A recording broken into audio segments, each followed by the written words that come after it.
Hello. Hi, hello. Sorry, I think my connection was a bit weak. So I was disconnected for a while.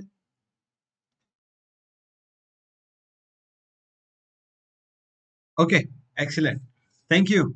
Thank you for the introduction. So let's begin our class without any further delay. So just a heads up, if I log out again, just please wait for a while. I may come up again because I'm in a location where internet is not 100% reliable. It's 99%. So there should not be any disturbance from now on. But in case anything is happening, just stay with me. Okay. So let's start today's session. Today's session is about. Are we on again? Can you hear me? Okay. Excellent. Thank you, Kevin. Okay. So let's start today's session. Now, we today's session is all about accounting and finance and how we can use the AI tools. Very specifically, size of my presentation. Did it? This okay now?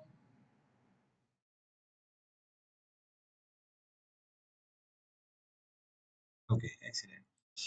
Uh, okay, so today we are going to discuss about the AI, specifically artificial intelligence and the chat enabled tools. There are a lot of tools nowadays available which are using AI, and AI has not been present only for last 2 3 years. It has been present in our environment for more than decades, and a lot of organizations have been using it without us knowing much about that. For example, Netflix has been using the AI for recommendation systems. Google has been using AI for search algorithms. Banks have been using AI for fraud detection. Credit card companies have been using them. Healthcare companies has been using them. But now, with the latest inventions, latest developments in AI, the thing has changed by saying that now AI is available in the hands of general peoples like you and me who can use the models for our little task. In the past, it was only for the bigger purposes. The big companies were able to use only because they had all the servers, technology, and the resources to use it. Now, with software as a service model, OpenAI's efforts, there are APIs available where we can use all these AI tools for creating the presentations, for creating the Excel files, for creating the uh, or having a communication with the chat service or learning through them is all available through us. The presentation that you see now on the screen is also developed by AI.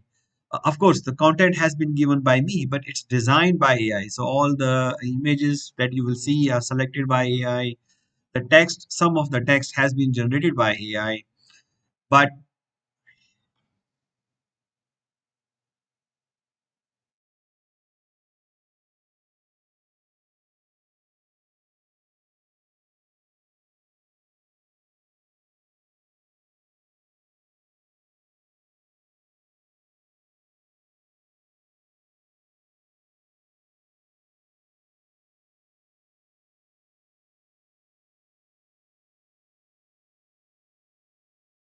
okay, I have changed my internet connection now. Is it better?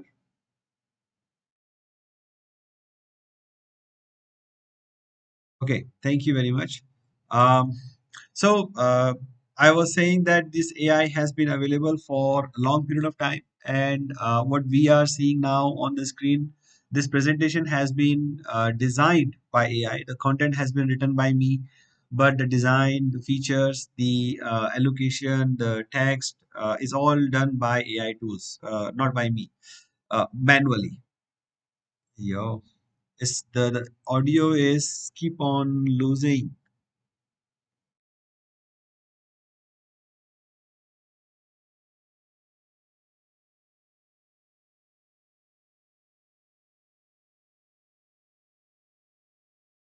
Give me 1 minute. Give me few seconds, please. Let me fix, and I will use another system to be able to.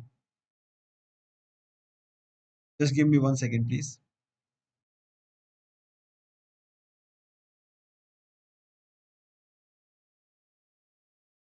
I'm going to tap on with my mobile data.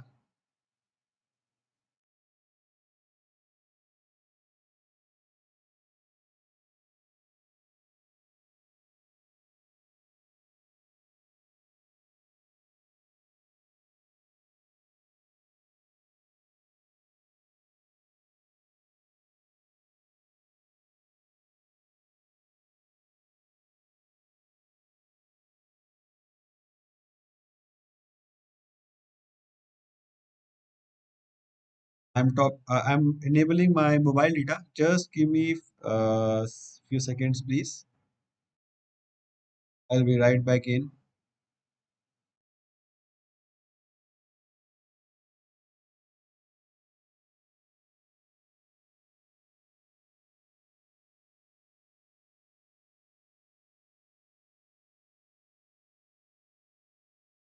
Very sorry for the delay and the connection errors.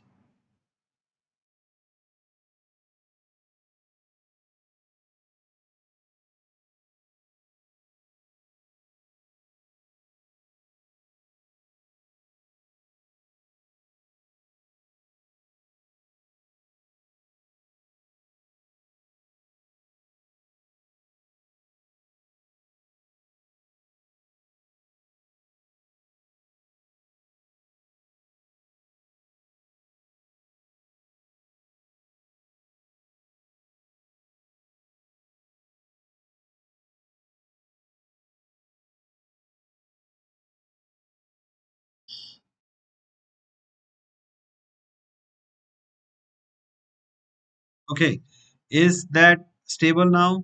Are you guys able to hear me clearly?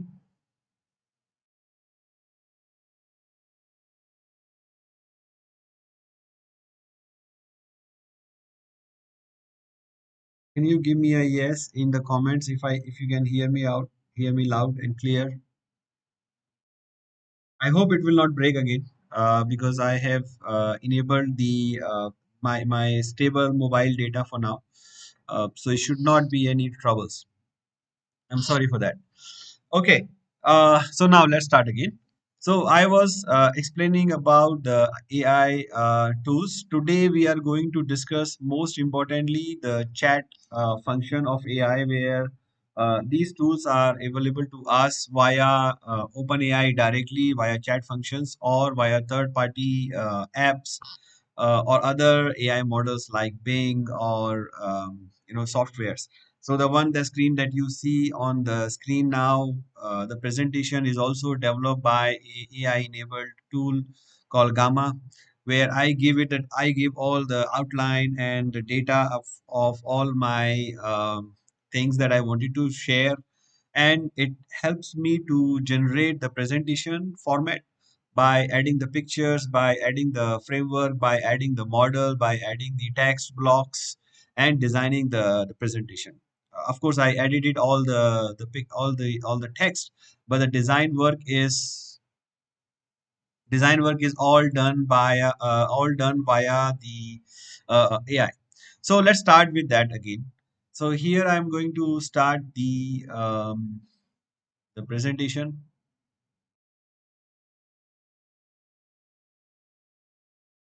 I'll keep the zoom at smaller space so that everybody can see this.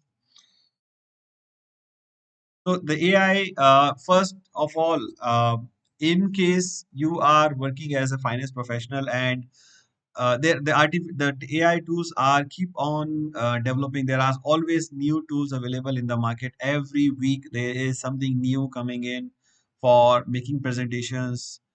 Google plugins, Google Sheet plugins, Excel plugins, presentation softwares, make your own app for GPT trainer, for creating your own chatbots, for data visualization, for financial modeling, for a lot of aspects. So there is a new tool all the time. So how you will choose the tools that you are going to use and how you are going to develop. So for that, I have developed a framework called BATS. This I use for my personal purposes, and I'm sharing with you. So the first step in developing your own AI toolkit, which is customized for your own needs, is you list your battles. So for example, me, I'm an educator. I develop the business strategies. So I use So I use quite a lot on the presentation design work, on the generating the ideas, writing the contents. So these are my repetitive tasks, right? So you also have to make a list of repetitive tasks, most repetitive tasks that you are using in your finance work. If you are an accountant, you may be wanting to look at the accounting recommendations. You may wanting to look at the bank reconciliations. You may want to look at the month-end closing frameworks or accounting policies, creating manuals. If you are a consultant, you may be working on analyzing the profit and loss statements of the companies, or you may be looking at the other aspects of the financial analysis, control, creating financial models. I use also financial models to make decisions whether we need to buy certain things or we can produce in-house. So there are some decision variables which I want to create in Excel. I want to create the template so that it's easy to use, easy to read by the users. We are presenting our financial results to our board. We are developing KPIs. So these are many tasks, a few of the many tasks that I do on a very repetitive basis. It's almost every week, every month we are doing it, right? So you also have to make a list of all the things that you are keep on doing on your own on a regular basis. So maybe you want to make a list, or you want to keep a track of your weekly or a monthly task, and then you will arm yourself. So now, since you know what are your repetitive tasks, there is an AI tool for all of most of these tasks. So there is a plugin itself in ChatGPT. There is an AI for that. That's the name of the webs of the tool. There is an AI for that, and there is other websites like Product Hunt, Futurepedia. Therein you can go and search for your purposes what kind of tools are available. High chances that there are more than one tool available for your own needs. So you can look at those, and then you can identify the tool that you want to use actually, right? Uh, then you want to train yourself on those data. So you don't have to subscribe to that tool immediately. You don't have to start using that tool and give up your existing processes, however you are managing your task. But you may want to run some small pilot projects to see whether the AI tool really makes sense or really help you to do that. Initially, I tried to do a lot of financial analysis during the AI, using the AI. When there was a free version, I use free version, but free version is not really useful. I can do it much faster by myself manually. When there was a plus version, when the subscription version were available for $20, and I subscribed to it, and I was get access to the interpreter of the AI beta version, so that I can upload an Excel file and calculate the ratios. I tried that, and I wasted like many hours of trying to get the things done, try to get the analysis done, but it's not really very useful, or it's not as useful as I want it to be. So that's why I choose not to use this for financial analysis. I'm teaching financial analysis bootcamp, so I have to calculate the ratios. I want to do the research of the new companies, so I want to calculate the ratios. For example, I want to calculate the GOP ratio, or gross profit ratio, or expense ratios, or return ratios. When I give it to AI, they are able to calculate it, but I'm actually not able to use that information because it's calculated outside the Excel. When I want to give it to, when I want them to create in Excel, it's not linked, or it's not in the right format that I wanted. So it wastes my lot of time. So what I learned actually is that it may not be the right thing for me to do, because my purpose is quite different from just calculating the ratio. I want to use that information in further cases. Or in case, let's say you are not really concerned with the further use of that ratio in any other manner. You just want to understand. Then it's okay. You can give the Excel file to AI interpreter, and you can use it. It will calculate the gross profit ratios, which we will see in a bit how we do that. And you can if that's the just information, then it's good for you. You can use that tool and get away with it, right? But you have to look at what is your real objective of getting the task done, whether you are able to save the time or not. AI may be able to do a automation, or maybe do able to do things faster at some scales, but not to the entire level. So you may have to look at it by yourself, whether it you really get help or not. I'm going to recommend some of the prompts, some of the tools to you now, which may be useful and may not be useful for your specific purposes. I'm trying to give you an idea and put through the plan in your mind that how you can use these tools. Okay, then after that, the next step in the process is to scale it, to see whether if you find it successful, if you think you can save the time, then you go ahead and do the scaling process.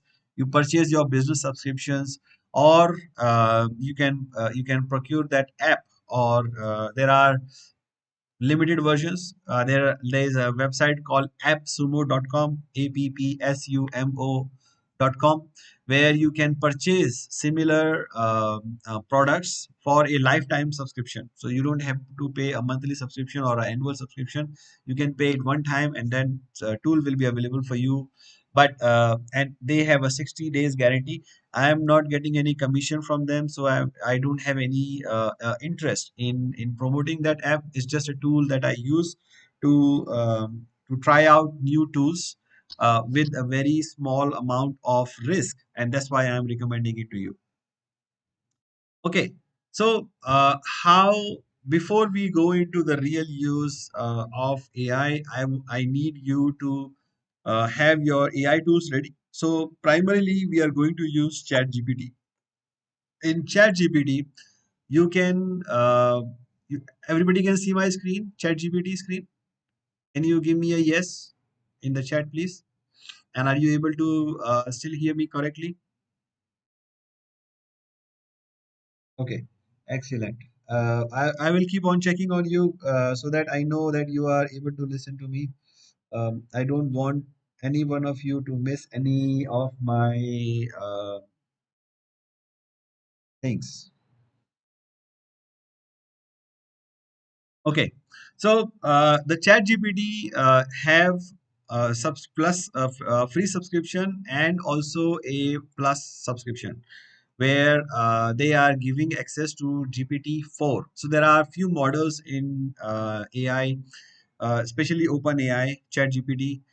They started with GPT-2, GPT 2.5, 3, 3.5, Turbo, and there are many more models. If I can show you on the screen, these are the models available at this moment. There may be few more which are not available in listed here. So there is a Cloud A, which is available mostly in US, Europe, and Canada. GPT-4, which is a paid subscription of OpenAI, it's limited access for this particular website, and you can subscribe to it for by paying $20 a month, and will be get able to get an access on certain plugins, certain beta versions that I will explain to you in a while. Then there is another model from Cloud, which is Cloud 200K. There is Cloud Assistant, which is free to use. Chat GPT, which is free to use. Llama 2, which is done by Meta, by Facebook. Then there is a Google Palm, and there are a few more here. There is a GPT, Chat GPT, Llama, these are all very different versions of the same model.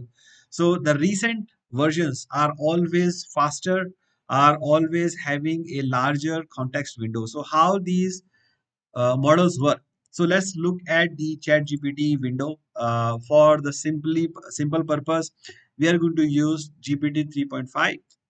It's okay for basic tasks. It's not great for everything. GPT-4 is much more advanced version for any task, and you can see on the screen. I have done quite a lot of research in the past. I've been using it for many days now, and I use it for almost every single day. So how does it work? So you are going to subscribe to this first. So to subscribe to this, you can use your Google email, and it will require, if you are a first time subscription, you may need to give it a phone numbers to verify, so that it can verify your account. So has everybody got access to the AI? Can you please say yes or no in the chat panel, so that I know you all have access to GPT? Okay, if somebody don't have access to the chat GPT, please go to their go to their website, chat.openai.com. I can put it in the panel, in the chat panel here, chat.openai.com, and you can subscribe. You can open an account with them. Okay. If you get a free version, you will get only 3.5. You will not see that for GPT-4 as an option for you. But if you are having a paid version, then you will be able to see GPT-4. And GPT-4 will come with three different options. One is default, where it just works simple like GPT 3.5, but much more faster. And there is a code interpreter, which I will show you how we use, and there is another section for plugin, which is also, these two are in beta version, and they have their own specific use cases that we will touch upon shortly. GPT 3.5 has no limits on the how many times you make a request to it. You can ask it as many questions as you like it. GPT-4 has a limit of 50 messages in a 3-hour period time. So you cannot ask it more than 50 questions. GPT 3.5 has a limit on the token. So how it works, right? Normally, it works like by giving it a command. So you can ask it something. So let's say we ask it a very simple question: how are you today? Right? Very simple thing, very basic thing. I have just asked it, how are you today? Now, what are we doing is we are sending a command, and, our command is going to the model, and the model is answering it as it is, as an AI experience, as a chat, as a chat. And since we have not given any kind of context, so it's just answering plain vanilla, right? How it works. Usually, if you want to get most out of these models, you need to follow a framework, which I call price framework. Sorry, where is it? Here. So the price framework for prompts. So whenever we are giving any instruction to the AI, it's called prompt, especially to the chat version. Not all AI. All AI and Chat GPT is different. Okay, Chat GPT is using AI to able to have a conversation with us and helping us, assisting us with the answers. It's not the AI itself. AI is artificial intelligence. It's a model, it's a brain developed by OpenAI, an organization which you may know already. It's quite a valuable, and it's now has an investment from Microsoft. So Microsoft has a strategic partnership with OpenAI, and they are developing a higher version of artificial intelligence models. Keep on developing them, keep on doing the research, and they are not the only company who are developing AI. As I have shown you just now, There is a AI model developed by Meta, Facebook. There is an AI model developed by Google. There is a model developed by Anthropology, a company who is developing cloud. There are few other companies who are working. Their specific companies are working on the specific models. For example, BlackRock is coming with their own AI on financial intelligence to give investment advices. There are few companies who are coming up with their own AI models to work in these specific sectors. Google is coming up with an AI model for healthcare, only healthcare, right? So there are different models nowadays getting available on a day by day basis. So to work with these all these models, you need an API, you need an interface, right? Because you cannot just go and ask anybody. There's nobody to ask, and the models are quite complicated to work directly. You need a coding experience. So to help that out, what happens is there are always application interfaces, and the few peoples like OpenAI has developed a chat framework, a chat interface. So where you can ask a question to AI via chat interface, and it will give you an answer. So whenever you ask a question, it's called prompt, PROMPS, as you can see on the screen, and it has to follow a certain model to be able to get effective. So that framework is called Price. I have developed this framework. There are different versions of prompts, but they all work in a bit similar. It's just the way of saying it, acronym, and to give it a like a proprietary version. We call it different. We call it in different names. So the first, the P is called profile. What it does is we ask AI to give it a context, give it a profile, give it a character, right? So let's say, for example, now we call this, okay, act like an scientist, or maybe let's say act like a financial expert with a cynical financial expert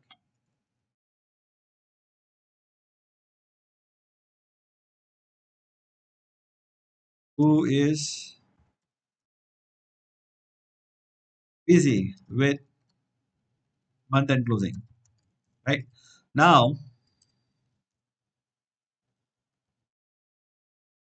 you have given it a context, you have given it a character. If you're gonna ask him now, how are you? Hey, you will not get the same answer. You will get a different answer. Okay. Oh, I am just drowning spreadsheets and number as usual. You can read that out. But you get a different response, who is a little bit cynical. So it's not going to be very polite with you. It's gonna be very sarcastic sometimes, right? So the way you answer, the way you ask, you will get the answer. The next portion of this framework is called R. You have to provide it a relevant information. You do not want to provide unnecessary information to the chat GPT. As you have seen, if you give it a character, if you ask it to do something, it will do exactly the same way. So you have to keep it relevant only, right? You don't want to ask it unrelevant questions. Otherwise you may confuse it, or you may get a wrong answer.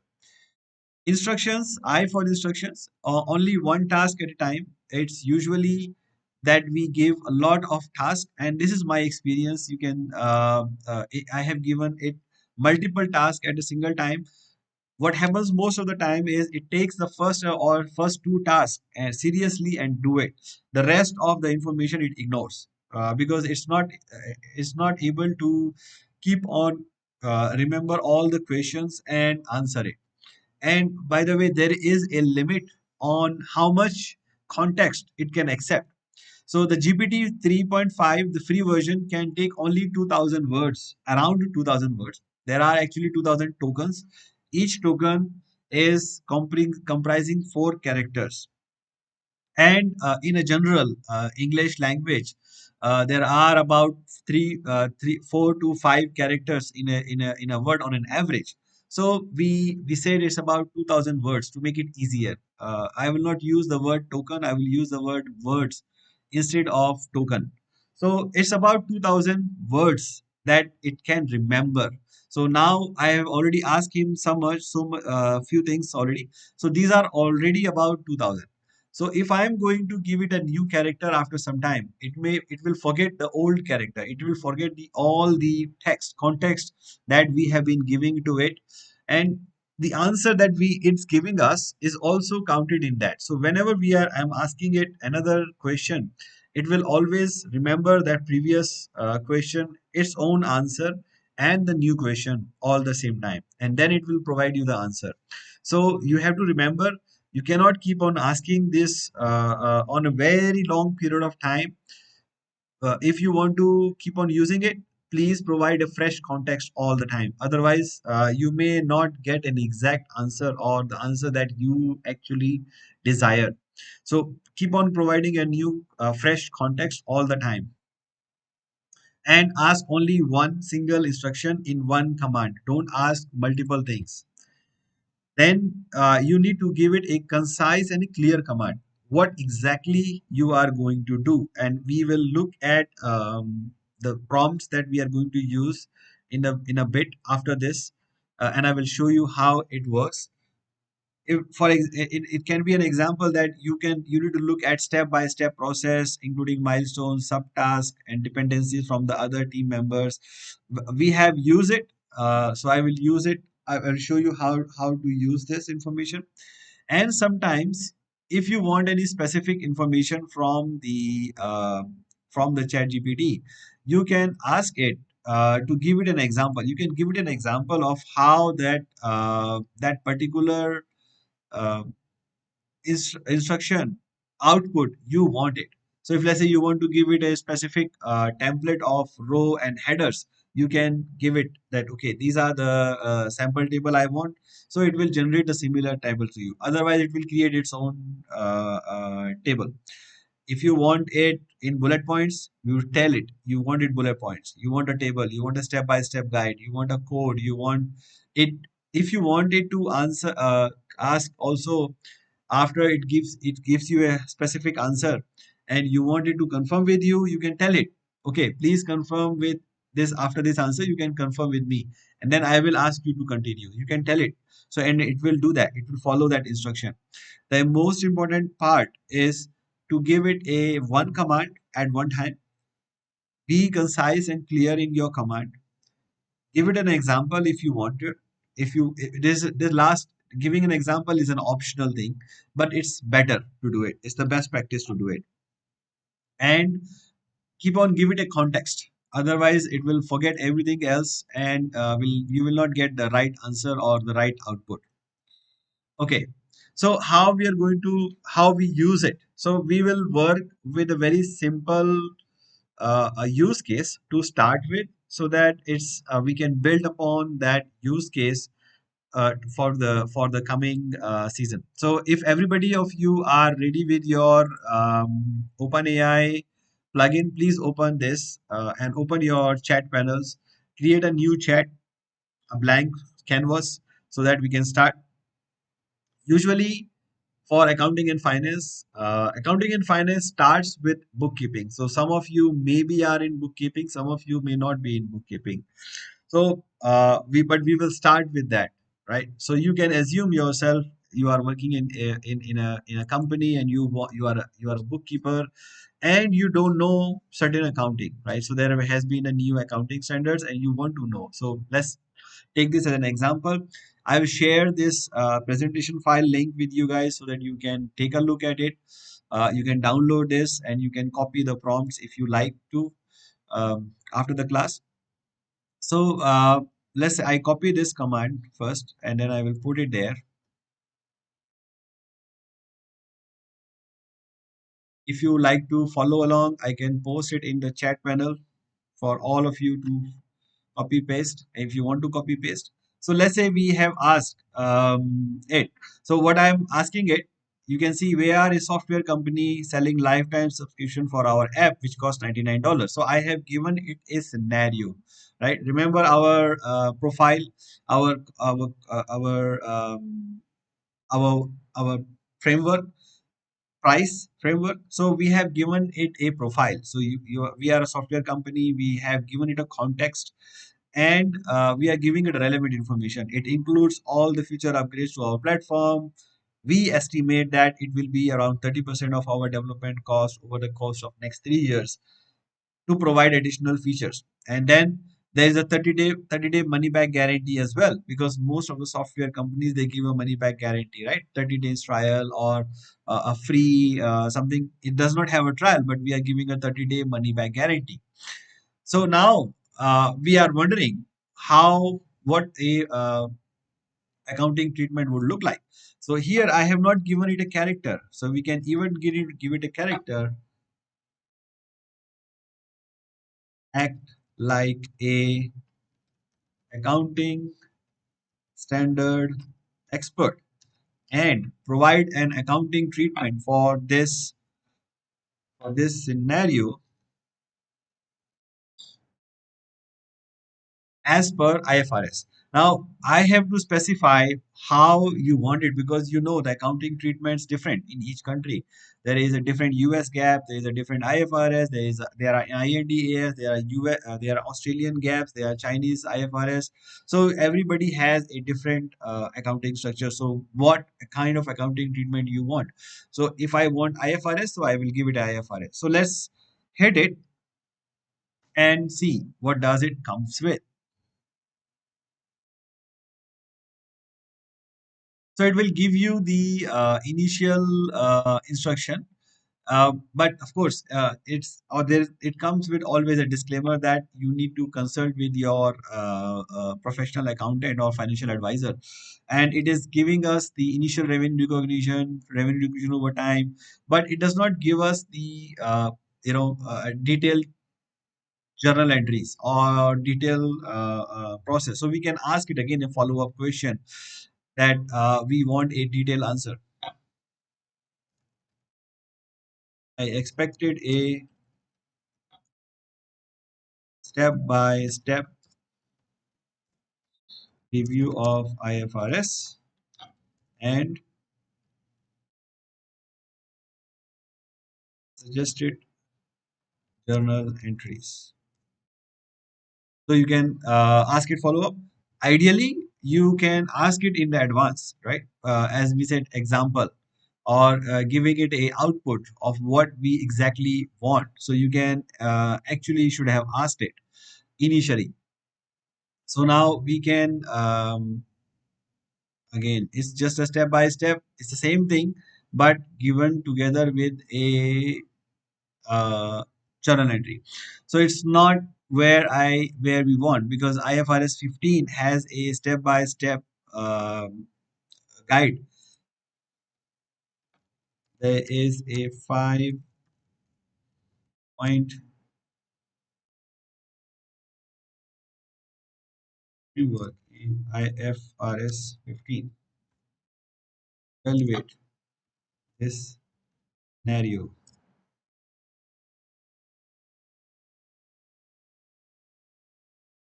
You don't have to worry really on the spelling mistakes together when you are working with AI, because it always correct itself. But if you are working in different other languages, because it can work in other languages other than English, so you have to be a little bit more worried about, a little bit more careful about the context that a wrong translation can give.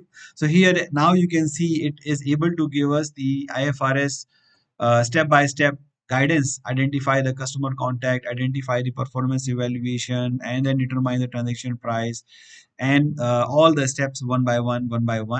So now we can actually look at, and the accounting entries are already given by the calculation. So cash to deferred revenue first, and then from deferred revenue every year it's taking 3 years, uh, and then recognition of expense. Why recognition of expense? Let's assume, so it has assumed their own uh, every year, because they are we are saying that every year it's going to be a R&D expense. So it has assumed that what are the R&D expenses. Now we can give this command, the exact same command, to GPT-4 as well, to see how the difference it is, right? Let's give it to GPT-4 and then see the difference.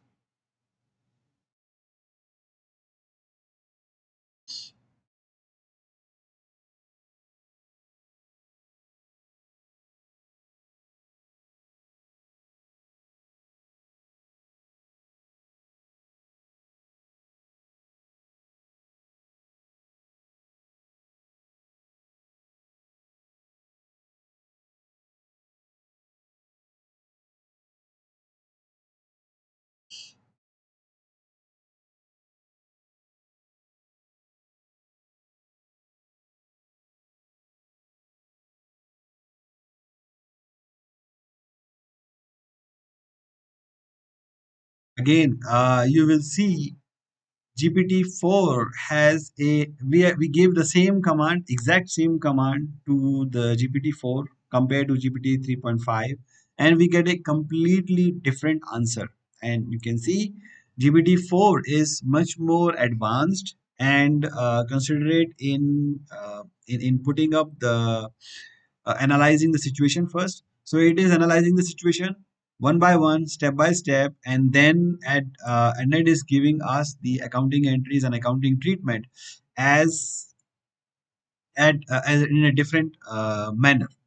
So I'm not selling you GPT-4 that you should subscribe to GPT-4. My point of demonstrating this is that you need to be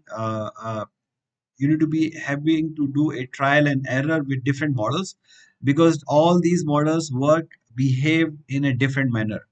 For if you want a much more detailed answer, always GPT-4 is available for you. GPT-4 is better compared to GPT 3.5, but GPT-4 comes at a $20 monthly cost, and GPT 3.5 is free of cost. The only thing is, with GPT 3.5, you can get that similar answer, but you have to do a bit of more follow-up questions unless you get your until you get your answer right. So example, we worked it gave a very general answer. Then we had a follow up again with with the more follow up questions to get a step by step review. We still didn't get on the answer, and then we asked it specifically about IFRS 15, and there was 5 point, and then it was able to give us that analysis of the IFRS in more specific ways. So if you are using the free version, you have to know what you exactly want. If you don't know exactly what you want, then GPT-4 will be able to give you a better answer. Now there is a free version of GPT-4 as well. A way to get GPT-4 functionality free of cost, and that is by Bing. So in the Bing, if you have Bing access, please open up your Bing. If you don't have, you can download Microsoft Edge, and I will. If you don't want to do it now, you can just watch it. There is a chat option in the Bing, in the Edge software, in the Edge in the Edge Explorer window, Internet Explorer, and you can click on the Bing, and then it will open up a chat panel for you. There are two things. One is chat, which is you can keep on asking questions here and forth, and it has a limit of 4,000 characters. It has a better version, so you can ask it more detailed questions. And there is another option for compose, which we are not going to use now. You can ask it more precise answer, more creative, or a more balanced. Because we are asking about finance, we will remain with the precise. And then let's ask it. The benefit of using Bing is that it has internet access. With the GPT-4, you don't have an internet access. Even though it's advanced version, it has paid version. We are not using any internet function here. There is a way to use internet as well. I will show you now, so that you are clear on every different these three different models which can be used, and how their output are different. But GPT-4 without any plugin does not have any internet access. It's all giving you the answer based on whatever data they have been learned. And as per the last information, their data is still until 2021, end of 2021. Uh, so It's a bit old data, right? Now let's look at Bing, where what it has finished. With the Bing, what is happening is they go and on the internet and ask, do the search query, and based on that search query, they generate an answer. So it is much more relevant and advanced and newer version of the same answer. But here you can see it has under and it understood that we are looking at IFRS 15, even though we did not say anything about it, but it understood that we are working with IFRS 15, and it's giving us an answer based on that IFRS 15, right? And it is giving us the reference as well where this answer came from. If you want to know more, you can click on these little icons, little links, KPMG, Advisory, KPMG, and Maxio.com. So this is where it has got the answer. So if you are doing a research which we are going to do, and we are going to use that briefly in our other future tasks, because we want, as a finance professional, we want linkages, we want the reference data, we want the reference links to be able to check whether the information we are getting is correct or not. So here you can use Bing, but Bing is not free of errors. It sometimes gives, sometimes it doesn't work properly, so it's unreliable. So you need to be able to use multiple models for that. Now let's look at the another option for same thing. We go to ChatGPT 3.5. We use a plugin version. In the plugin version, there are few plugins that I have already downloaded, which I use most of the time, and I'm using most of the time AI PDF, which is a evaluation of PDF. If I want to read any PDF faster, I give it a PDF, and then it's able to read it for me. There is a video captions. I give a YouTube link, and it's generate the transcriptions of that YouTube, and then I can use those transcripts to make a summary. So I use this video plugin for interview assessment or meeting minutes, which I will show you later. And I download a Keymate.ai search plugin. These plugins are free to download. It comes with the subscription, so you can use them. There are other options also for the same thing, but I'm working with these. So I'm gonna enable the Keymate.ai search plugin, and then I will ask him the same question, but this time I will just ask it to check the latest answers.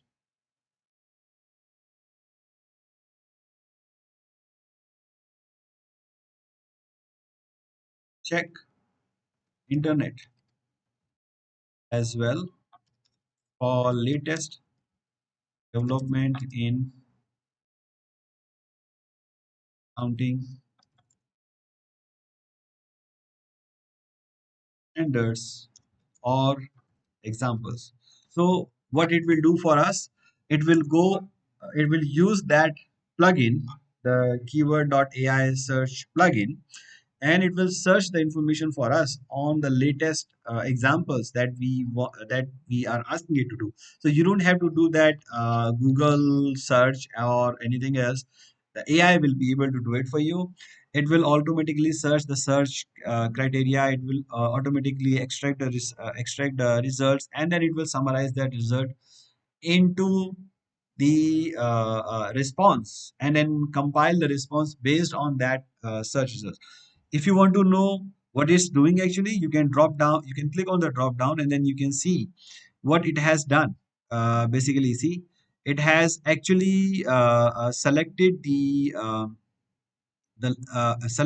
query accounting treatment for lifetime subscription under IFRS, and it got some prompts, right? So it got number of 10 pages, it got the answer, and then now it will look at all these answers. One, two, three. There are three searches. Again, another few more answers like this, and then there is another one, right? So it just give it a whole query for hours, and then put it into the search, right? Um, and then it will give you the answer. So based on the information provided, we get the answer.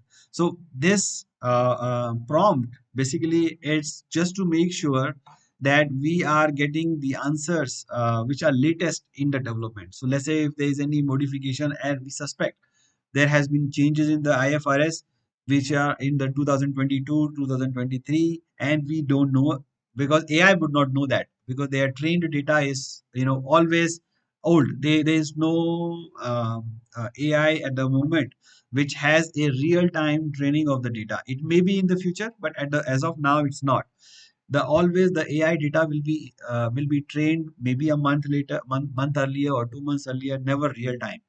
So these plugins which we are using are handy in that case. Now I noticed there was a question on the with the security. Yes, that's the my apologies. I did not explain you earlier. Please make sure whatever data we are giving to the AI in terms of prompts, we are not sharing any sensitive information about our company. We always have to make the data anonymous. For example, I never share the company name or the real data about the companies in the chats. If I have to, let's say for example, I analyze the Walmart company publicly available data. That's fine because they are publicly available in any case. Does not have to worry about the security. Now, these plugins are does not have any access to the your computer database automatically, as far as I know. So it's you can be safe for that, but the data that you are giving it from your own purposes, it's not safe. So I would not suggest giving any sensitive information to plugin or even in the chat GPT here. You should not do that, right? Now you can ask, Manish, these are publicly information data, right? If we want to get answer on specific to our models, then there are different things to do. I will share with you later. Okay, so this was the first use case. Then, similarly, following up on the same path, you can ask it a follow-up question. You can ask it, please, additional information is there, and then you can ask it to give you a little bit of more information. So you can say additional information is that based on the previous example, refund rate is 25%. This draft a disclosure requirement to be included in the notes and accounts. And if you don't know the information, we just put a placeholder. So I'm giving it a very specific command that do not assume any number. If you assume any number, just put a placeholder so that I know what is the placeholder, and it will tell us wherever it use a placeholder at the end of the output. It will tell us which kind of placeholder it has used and what I should do with it. Right. So let's hit enter, and then it will and we get the draft disclosure requirements into our financial statements. Now you don't have to draft it anything, right? It has done everything for you here. So we don't have to worry about figuring out how to write it nicely, how to write it grammatically correct, or how to structure the information to be clear and concise. It's there, but you have to read it. This AI, this all these information which is provided by AI is based on certain data which has been trained on, and it's following the template from those examples. If you want to modify it, you should modify this based to make sure that you are providing a clear information in financial statements. If you think this information is provided is clear and no problem, there's no problem with that, you can always use this, but you have to edit. So for example here, is put the placeholders in the square brackets like this, and these square brackets are available here: date, amounts, here amounts, years. So you can always change this dimmer and then you can use this information.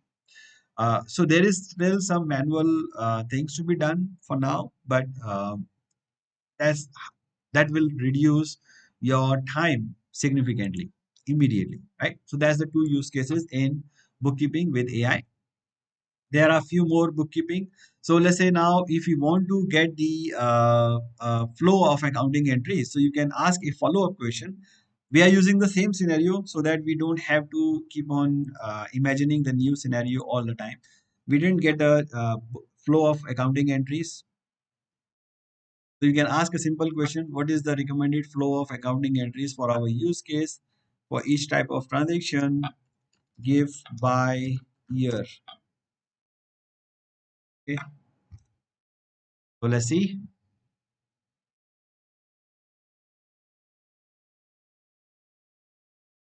It can give us by year, year one upon sale, and then revenue recognition, how we are going to do recognition of refunds, what we are supposed to do,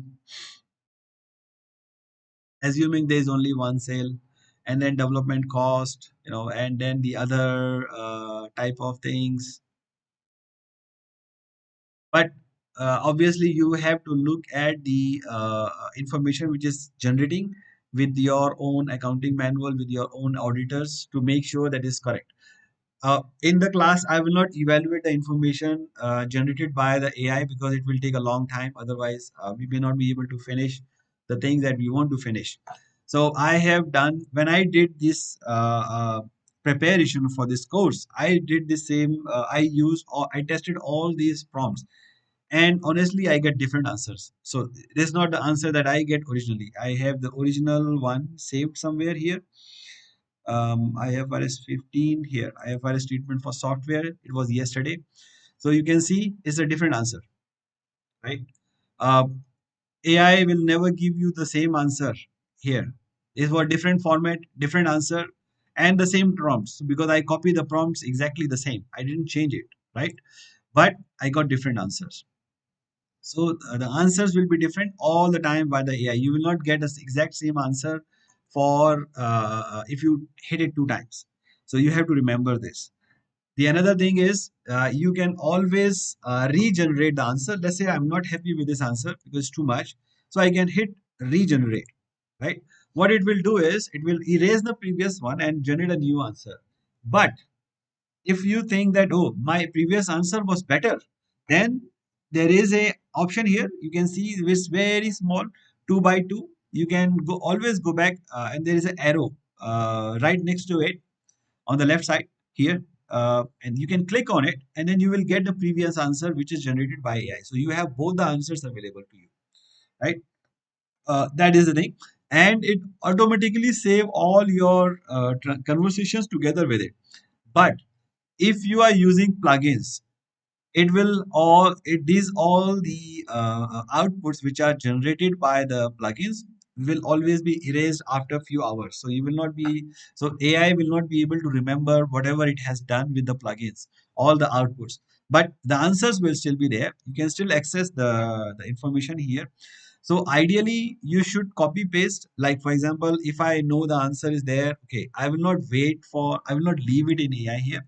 I'll copy out the answer so that it's stable with me, right? Otherwise, you never know what can happen to these online platforms.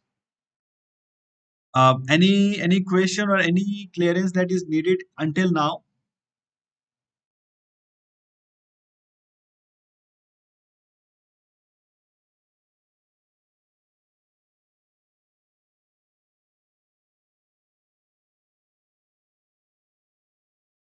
Anything, guys, you would like to ask?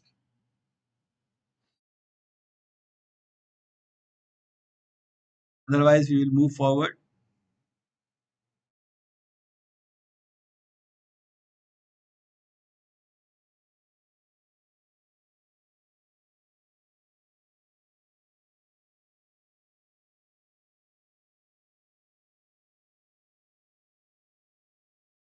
Okay, excellent. Thank you.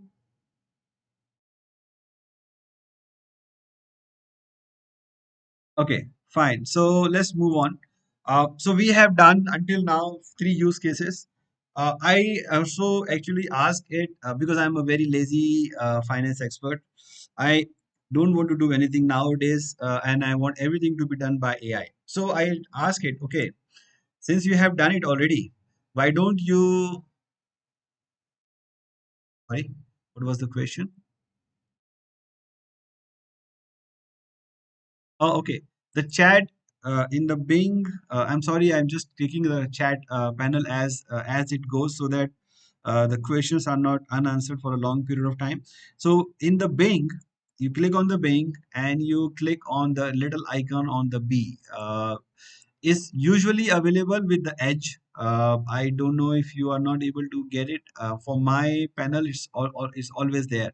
But I subscribe to the Bing chat. Edge for AI.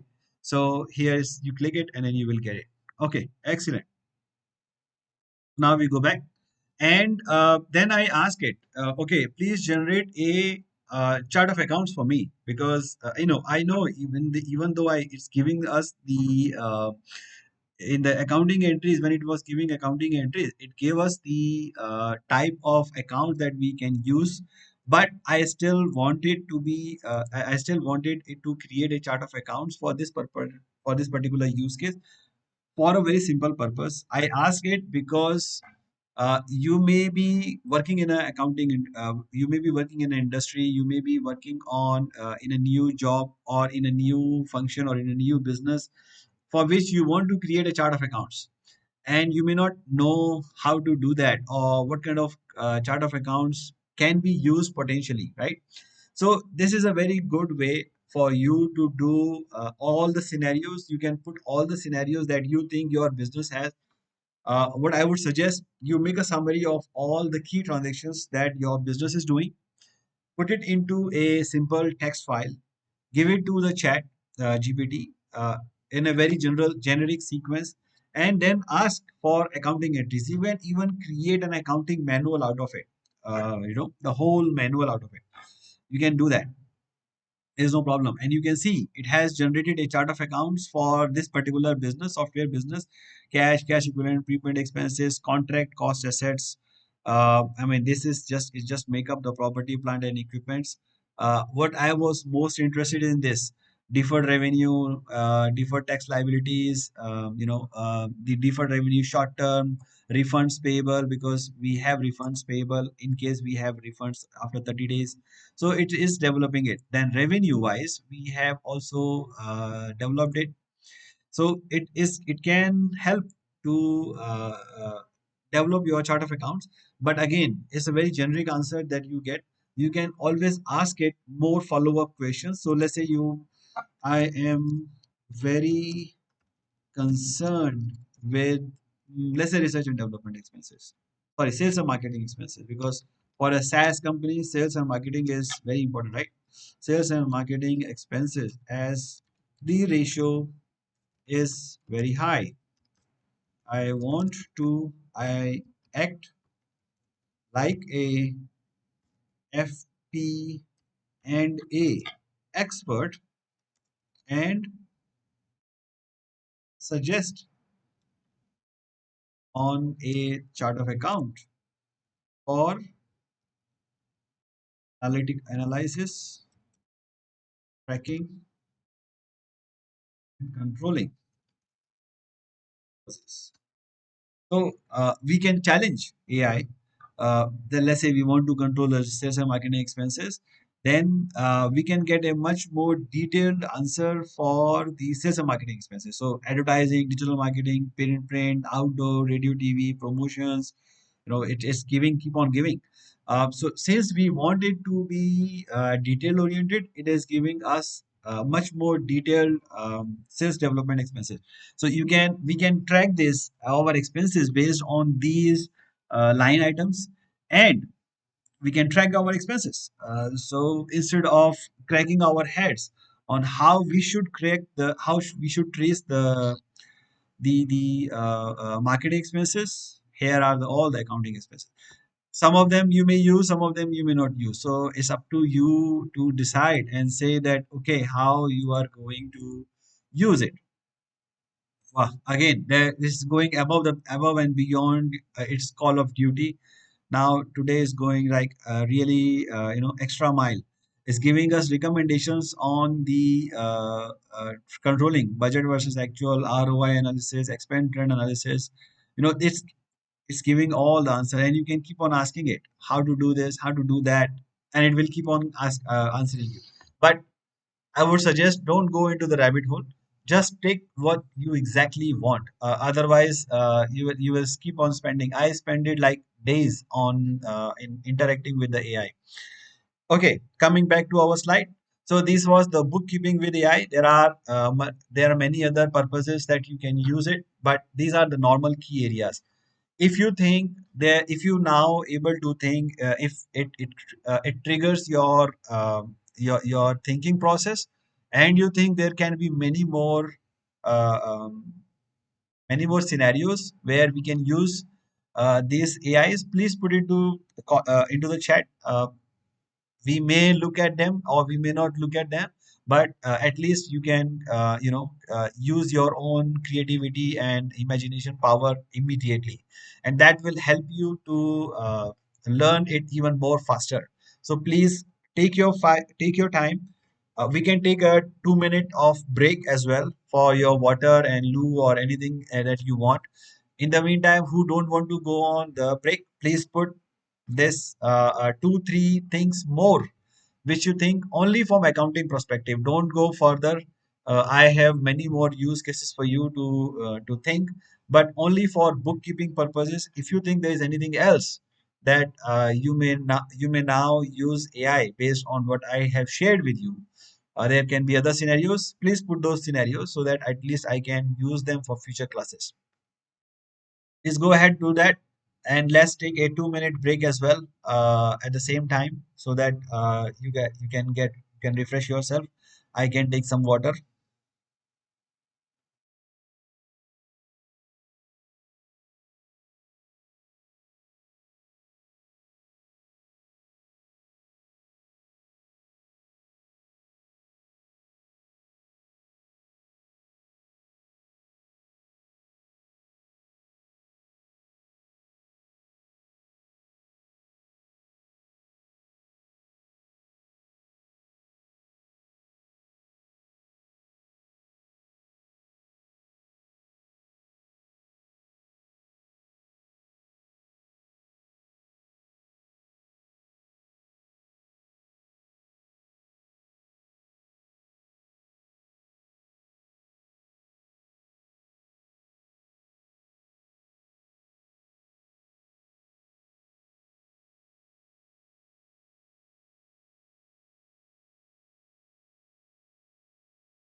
Is everybody back? Can we start our class again?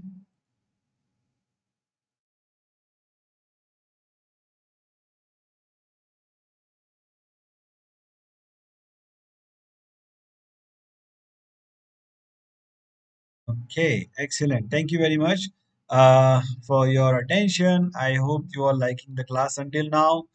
Let's start working on it on our own on our future things. Now, let's say these are that we have now asked the AI to help with the general public information on IFRS or anything else. But what if the company has their own accounting manual or want to develop their own accounting manual? So you can actually ask AI to generate your own accounting manual. So for example, here I have created a sample template for you, sample prompt. We are a not-for-profit company. We collect donation from fundraising and government grants, create an accounting and control manual for our company. So let's say we want to create accounting manual. We go to chat. We use a new chat. I never used the same chat of previous one because there is no point in keep using the same old chat for different other purposes, right? So since it's related, I've used the same chat, but whenever I we have a new topic, we will always use a new chat so that we have a not only a record but also a better way of tracking. I will use 3.5 because most of you guys will be using 3.5 just for the purpose of consistency. But by default, nowadays Open ChatGPT is offering GPT-4 as a default method of uh, generation. So I have done it. We are a not-for-profit organization. We collect donation, blah blah blah, and I have given it the information. And we want to say that what I'm specifically asking it is detail the chart of accounts, create an accounting and control manual for our company, keeping in mind requirements for internal controls, detail the chart of accounts, type of books to be maintained, accounting entry sequence, and reports to be generated. So it's a very comprehensive accounting manual that I'm asking, right? So here, wow, it's very fast. See? Wow, it's doing too fast. So it has given us the a chart of account, a table of contents. So we can fill up this table of contents as well if we want, or we can ask it go slow one by one, one by one. It has generated the reports to be generated. Now you can ask follow up questions from it, and you can ask to generate a template of the reports as well for the for use. And but you need to tell it please use table format. So for example, let's say I want a donor contribution statement because I never see it. I don't know how it looks like. Generate a donor contribution statement, a sample donor contribution with sample values, create in a table format to copy into oh, Excel for using.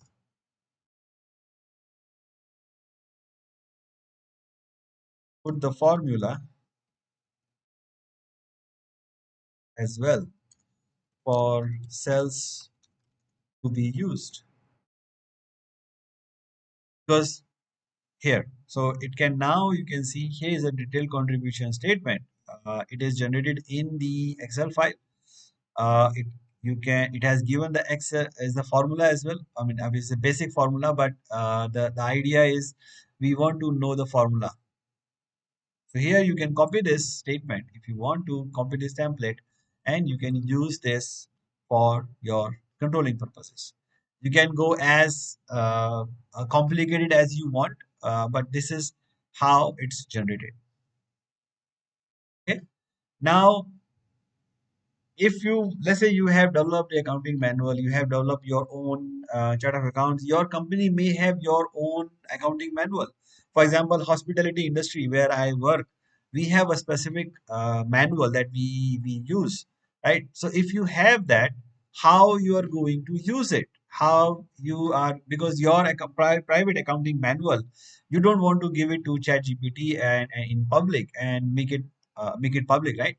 You want to keep it private. So there are tools which can create your own personal chat GPT or personal chatbot for with the data which is trained on your own data only, and your own employees can access it. Only your own employees, not nobody else. So there is an example of this tool called GPT Trainer. Now, I'm also not a part of their affiliate program, so I have no interest in selling this software to you guys. You are free to use anything anywhere. It's a or any other tool which is available in the market, right? Now, how does it work? So let's say if you are using it for the first time, right? Let me log out first so that it's easier to for me. Okay. So let's say you go outside, it will ask you to sign in or sign up if you have not subscribed anything. It has a free version which gives you access to one bot. You can create a one bot. I have created my bot already. when I was working for the course, and there is a limit on how much you can data you can give it to the bot. So the accounting, there is a storage limit of 95 megabyte, which I never use. I haven't used. There are only 100 credits available. 100 credit means you can ask 100 questions from this particular chatbot. After 100 questions, it will not work anymore. So I have already asked three questions, I think. You can check in conversation. Oh, it has not saved the conversations yet. Oh, sorry. I have to select 17 days of conversation. And yes, I have done only one conversation, only one now so far. And then I can ask, I have asked it only one. So how you are going to set it up? Well, once you go to the chat GPT trainer for the first time, let me try to open it in a new private window so that it does not log in automatically. Let's say we log in with, oh no, we have to log in with a different account. I don't have that different account. I have to create a separate account for you if I want to show. But let me try to showcase this by just general. Um, you can click on create a new chatbot once you log in, and once you click on new chatbot, you will come to this particular screen, and you will have a chance to select which model you want to use. You want to use GPT 3.4, GPT 3.5, or GPT 3.5 16K. GPT 4 is not available in the free bot anymore. It used to be, but it's not available anymore. It's available only when you pay a subscription to use it, and it's because it's expensive. So for now, GPT 3.5 is more than enough for us. Yes, I want visibility to be public, but you can make it private, or you can make it hybrid where you share and only those people who have a link can use. Uh, what domains need to be used? At the moment, we use only gpttrainer.com, or if you want other domains, you can use, can allow, right? How many questions I can ask in a particular seconds? You can limit it. You can limit it to let's say 5 questions also. Can do that. If you want to if you want to restrict it, uh, this is the default message. And then what kind of prompt you are running, first prompt, right? So you are an AI assistant. You will provide the answers with the context. I change it specifically that if the answer is not included in the training model, sorry, the information is not available in the document. However, is an answer from the general resource. You can get the answer from public resources. So I allow it to go on the public resources and generate an answer in case the information is not available in the document that I provided. And then there is a temperature. Temperature basically allows the model chatbot to go crazy, right? So the one means you are allowing him to go 100% crazy, no problem at all. So I mean, jokes apart, uh, temperature means how much creativity we allow. So if the answer is there, it will have some creativity to generate some kind of answer. A temperature of zero means very strict. It will not take any creativity. If the answer is exactly available, exact matches what you are asking, then it will provide it. Otherwise, it will say he don't understand, or there is no answer for this. But a little bit of flexibility allows it to create answers on its own, based on its own understanding. So I like to keep it somewhere point 0.2, point 0.3, so that it has some basic functionalities. Then, if you want, I mean, if you want to make it public and you want external users to use your chatbot, you can ask it to collect the information like customer service kind of thing. But since we are not using for commercial purpose, we skip all of this. And then we just click save, right? Once we hit save, we can, we will automatically come to manage resources. Manage resources means what kind of document you need to give. Here you have to be careful that you cannot put anything more than 200,000 words. 200,000 token is the maximum limit this chat free chatbot will take. If you paid, if you get a subscription, it's fine. You can add, you can down upload as many documents as you want, but the free version will take only about 200,000 tokens. So maybe somewhere about uh, sorry, what's that? 80935. Okay. It will not take the all the data that you have. Then then once you upload the files, it will read the data and it will train itself on that particular data, and then you will be able to answer the questions. It will be able to answer the questions. You can ask website, you can ask it to learn from the website, or you can give it a question and answer session, or you can upload document from the Google Drive. All the options are available here. Finally, once you have done the training, you have an ability of testing the chatbot, right? You don't want to deploy the chatbot, because deploying the chatbot means basically you want to embed it on a website or add to somewhere else you want to add. The normal use case of this nowadays is for e-commerce.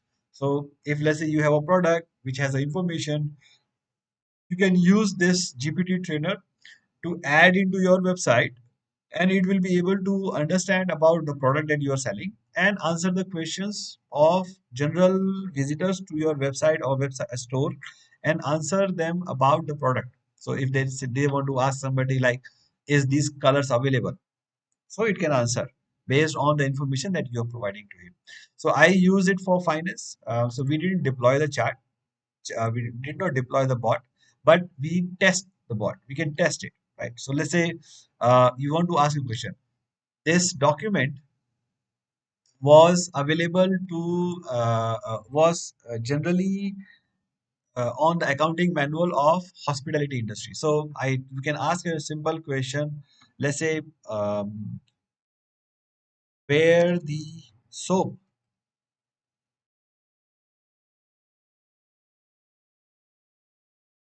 provided in guest room is should be accounted for. Can ask it a question. I don't know if it answers. Let's see. Yeah, the soap provided in guest room should be recorded under supplies guest. And it is giving a link because I asked in settings that please give me a link of whenever you are answering a question. I think where was that setting? Ah, here. Enable in text citations. So if you disable this particular conversation will go. This particular conversation will go away. But if you enable that, since I enabled it, you can click on it and you can get the exact text where it was getting the answer from. Right. So this is the chatbot. If you want to use it for your own personal accounting manual, you can use it. But the free version has a very high limitations. You may not be able to get main out of it, but you can subscribe to their paid versions if you like to use it. Now there was a question on this chatbot. See, let me see. What is the benefit of using the chatbot? Okay, the normal chat GPT tool is public information, whatever is available in public. But there may be some information which is not available in the public, or is specific to your company only. Let's say if you are just selling a product, that product is available everywhere. So ChatGPT does not have any specific knowledge of that particular product only. It has knowledge of everything. So, but you don't want to give your customer information about everything. You want to give your customers information about your own product only. So this particular private GPT trainer is chatbot for your own data only, where your customers, your staff will get information about your own particular data, not the general public information. So that's the benefit of this. And you can see on their website, it's creating the use cases for everything, right? Use cases for teaching, for teachers, for knowledge management. For finance, it will be mostly knowledge management and also sometimes customer support. So if let's say you have a team of finance people who are spreading on different examples, right?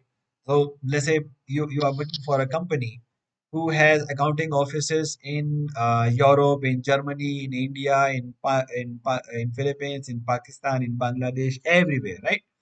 So, and you have some specific accounting procedures, or you have some specific follow-ups, or accounting, let's say, a process of finalizing the bill, or your internal delegation of authority, or a specific format repository which you don't want to share with outside.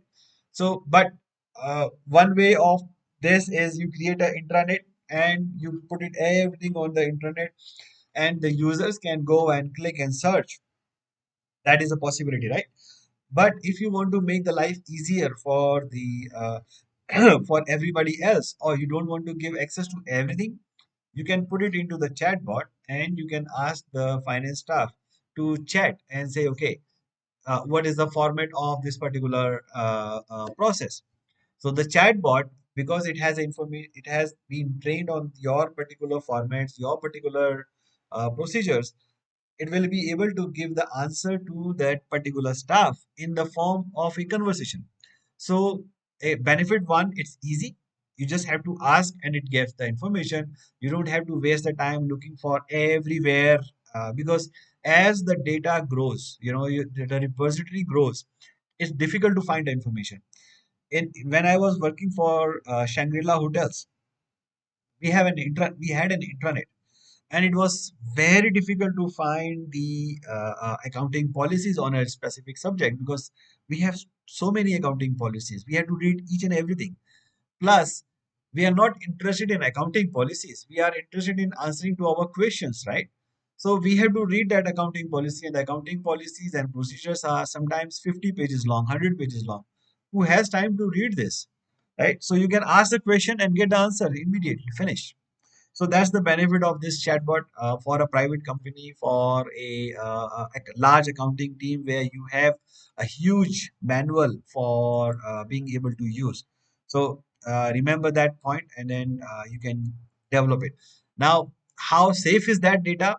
Well, the company says the data is your own data and it will remain your data. So you don't have to worry about that. Right? So that particular data which you are providing to this company or any other company is supposed to be safe. It's supposed to be private to you, not available in the public.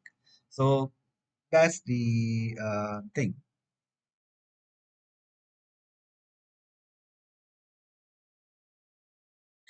Okay, great. So now let's move on from accounting and asking questions and bookkeeping to analytical part.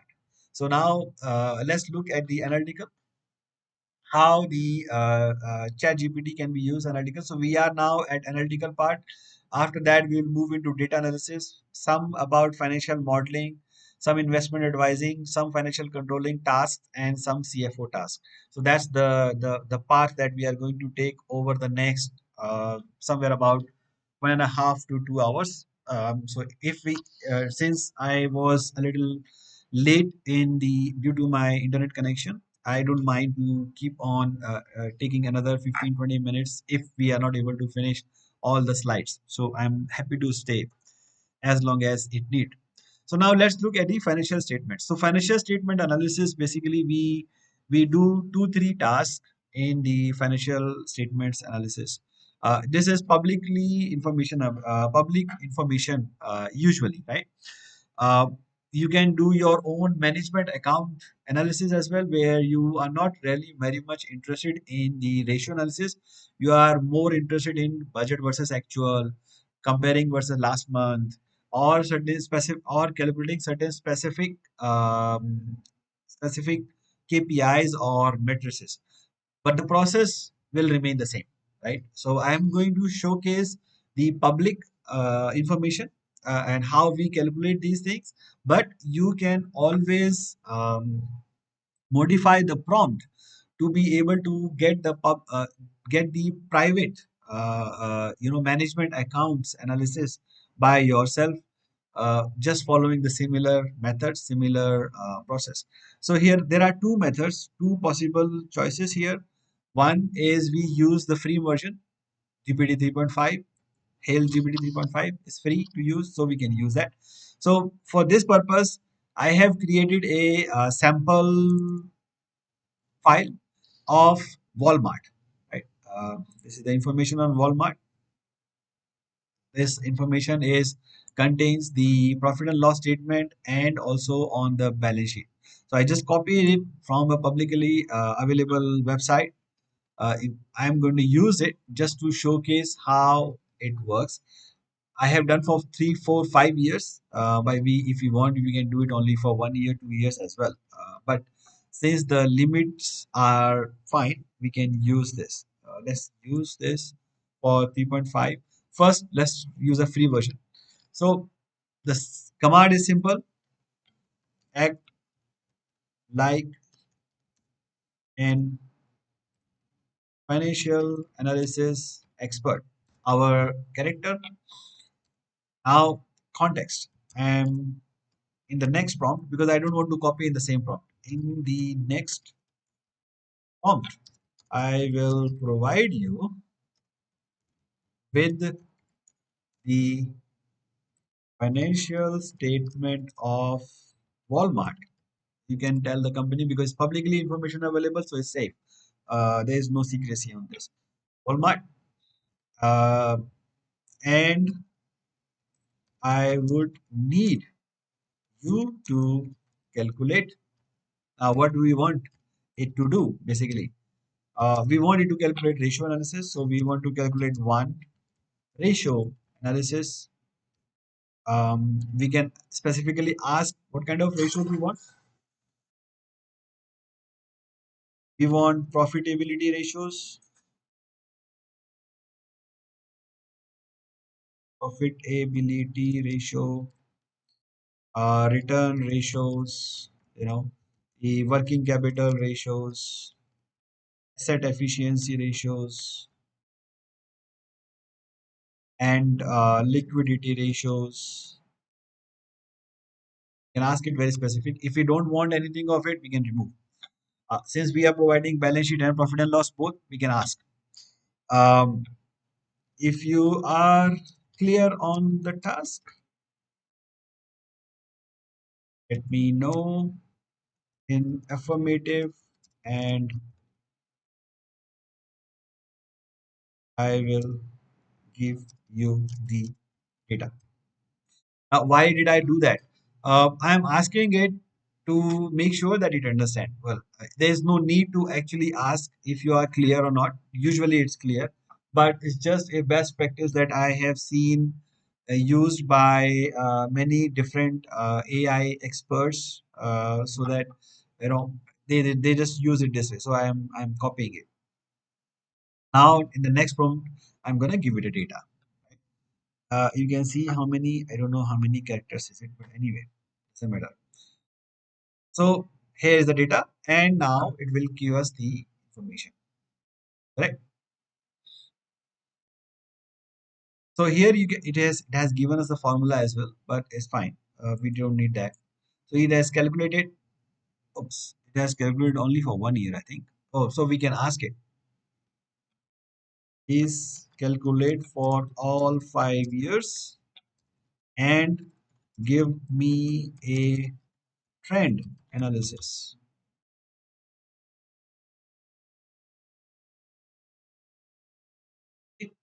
Fast, very very fast. GPT 3.5 is quite fast. GPT 4 is a little slow compared to GPT 3.5, but more accurate. So if you want fast, you can use 3.5. If you want accuracy, use 3. Use 4. Coming back to our prompt list, so the first prompt was to calculate all the profitability ratio. Second prompt was no, normally I would like to challenge the GPT because yes, it has given the ratio analysis, but ratio analysis I can calculate also, right? Anybody can calculate. We just put it into Excel and we are okay with it. Now we can ask it, we can challenge it a little bit more by saying that give me more insight, risks, and strengths of the company, just to spice it up a little bit.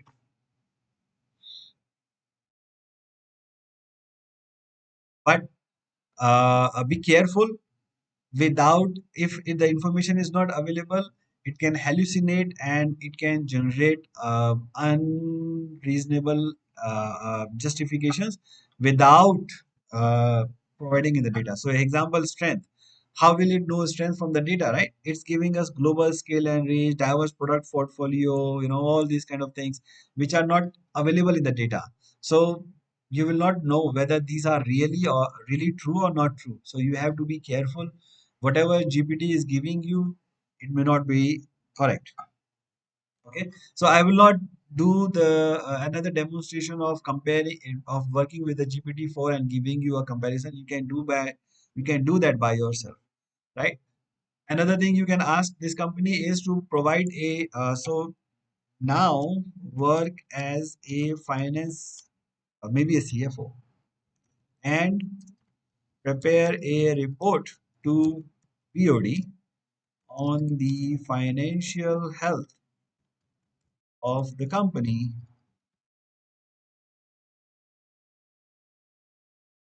It's a give only one page giving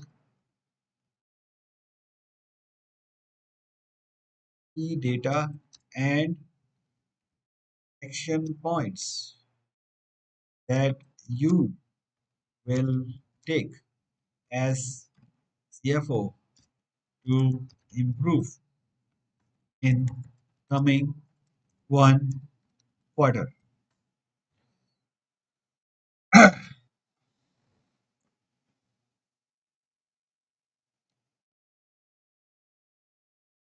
So again, you can give it more specific question and answer, your own company information. Don't give the company name, uh, and then you can provide it data, or you can you can fake the data a little bit here there, so that it does not give the reality information, and then you can put it there. Put use it to make the report. If you have some writing style which you have been using in the past and you want to continue with that, you can provide it an example in here and say, okay, here is an example uh, uh, paragraph that you have written, and you can follow the same writing style. So AI will analyze that and will use that writing style for you. So you can prepare financial report. Now, industry comparison, GPT 3.5 will not be able to do. Now, let's say if I want to do it, if I want to ask GPT 3.5, it will tell me I don't have internet access. See, I don't have a real time access to the internet to retrieve the current data. However, I can guide you how to perform a Walmart, and that's why when we say we let it to be a bit more creative, it will create anything, whatever it wants, but it may not be real. Yes, because we are asking about Walmart, that's why it is able to give us some specific competitors, but that's not what we exactly wanted. So we can do this analysis in Bing as well. Now, Bing is a GPT-4 enabled model, so and it's free to use, so you can actually use it. To do this, what we do is we refresh the data. So here is the refresh, so it will erase all the previous history. Problem with the Bing is that it does not remember your chat. So for example, like here we have a history, the Bing will not remember this. So now let's try our same prompts with Bing.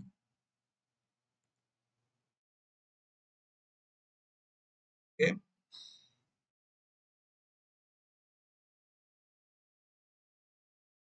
it's similar answer, obviously similar answer, because it's the same thing. Now let me give it a Walmart data. Where is the Bing, Bing, Bing? Here's the Bing. It's 3,390 characters out of 4,000.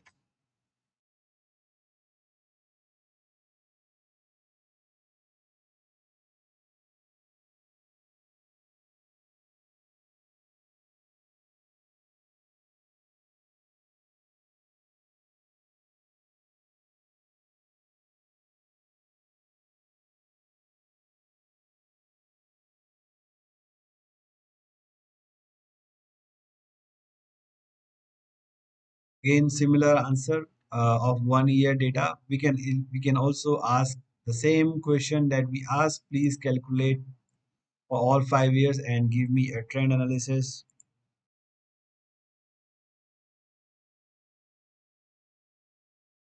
And finally, the same question that we ask. I will not ask you to write the question. Write the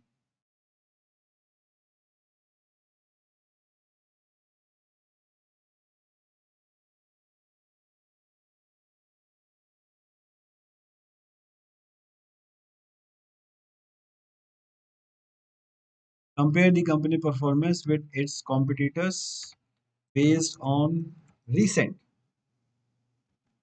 published.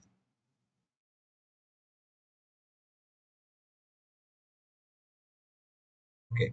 Now I'm not asking it to access the internet because it can access the internet by itself.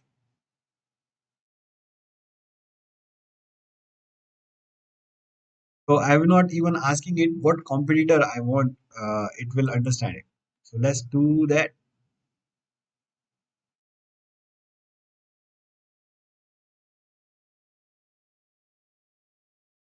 Walmart, and then it will ask for other information. Amazon is Walmart and Amazon. Yeah, it's comparing with Walmart and Amazon. You can ask it more specific answer if you want, like Walmart versus Target, Walmart versus Whole Foods or anything else that you want to ask. You can do that. So I will not do this now for you because otherwise it will take up the time of the class. But you can keep on interacting it. But let's say you have access to GPT Plus. How will you use it? That's it is going to be more interesting, a little bit more interesting. So in the GPT-4, yes, you are right, Fauziya. Not all companies have published financial statements. In that case, this will not be useful unless you have the PDF or the annual financial statement from those companies in your own hands. So you can use that as well. Okay, now GPT-4 has a plugin which is called code interpreter. So you can use this code interpreter. You have to click on this code interpreter and then you will see a right click next to it. So it means we are able to use code interpreter. The benefit of this code interpreter is that we can now upload a file. We don't have to provide the data. We don't have to copy paste the data. We can upload a file, Excel file or PDF file or anything. That's no problem. It can extract the information out of itself, right? So this was the file Walmart for ratio analysis and controller report. So you have to understand the file structure because you have to explain it, what you want to do and what the file is about. Otherwise, it has no idea what to do, right? So I know that there's a two sheet Walmart and Target, and I want to compare it. So let's say open the file, it will upload it. While it upload it, we can write our we can write our command, right? I have uploaded a data of Walmart video in the file. I have uploaded financial statements in the file, two sheets. One is for Walmart and other is Target. I want you to act like a finance expert and analyze data, okay? Calculate all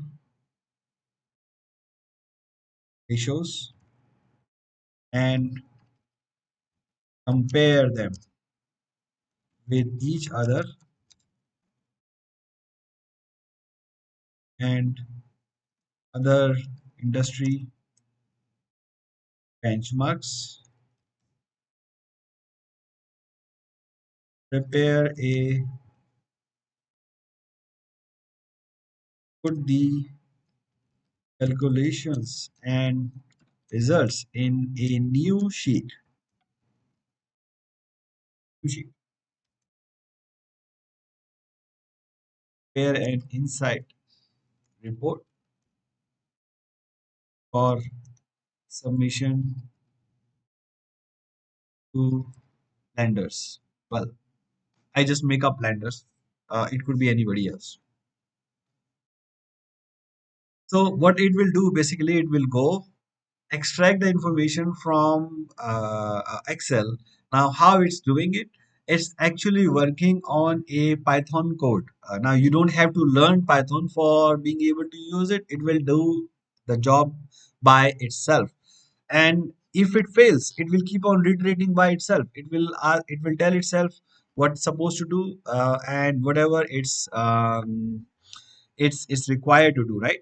And you can see the show the work. You can click on show the work, and then you can see how actually it works.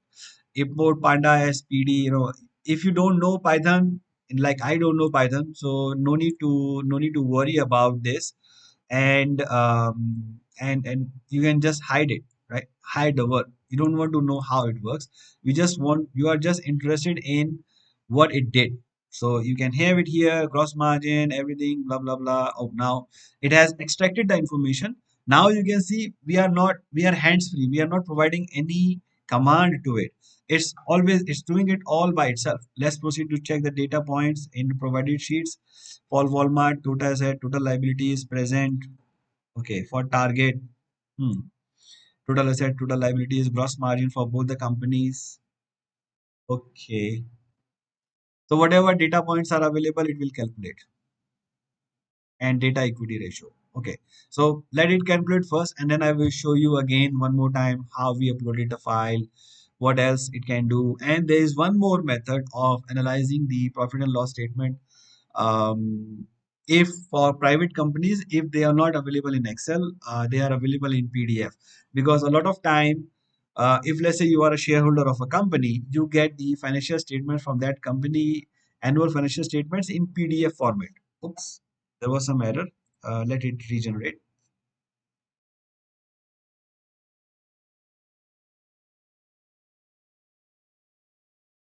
In the meantime, it works. Let me show you another tool, which is let me see what the comments are in the chat. Okay, I will show you separately. There is another tool which can be used for analysis called Chat with PDF. Chat PDF, right? So the website is called chatpdf.com. Chatpdf.com. Here, chat with any PDF.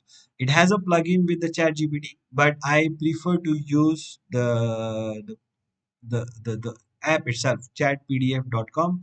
You can actually create uh, the new file, but I have used already. These are my chats for the previous one. So I actually worked on it to create I have a book called 100 million offers. I give it the book and ask to create a summary for me. I gave it a AGM of Samsung's annual audited statements to do the analysis, and it did analysis to me. So I don't have to extract the information from PDF now. It can actually generate it by itself. The only problem is that it's not very efficient like chat gpt or Excel file,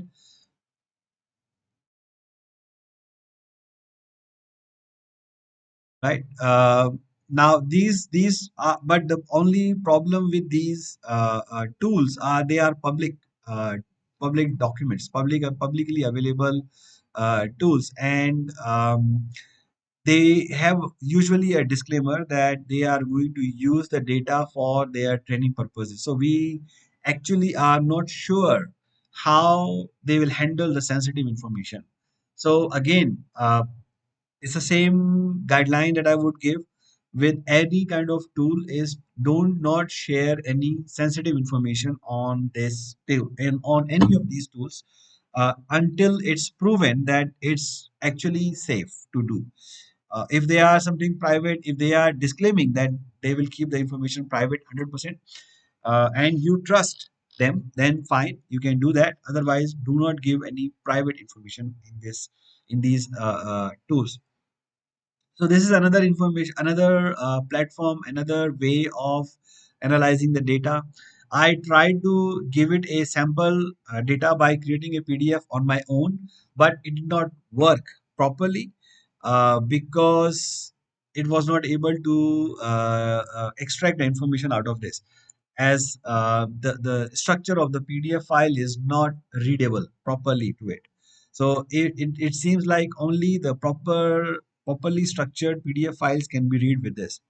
I gave it a guide of IFRS 16. It was able to work on it, and it was able to extract the information and create the annual accounting entries for this. It was able to read the book and give me the summary of the book itself. So that kind of information is there, and the capabilities are there. Let's see if our plugin have finished working on it. Oh yeah, it has finished. Okay, so yes, it has done the calculations, and no, see, it keep on asking the information. This is the only problem with the plugins is that sometimes they work, sometimes they do not work. So if you copy paste, it worked, right? When we try to give it an Excel file, it did not work properly. So that's there is a plugin information. Well, I don't know why it didn't work. I have tried earlier, it was working. Now it doesn't work.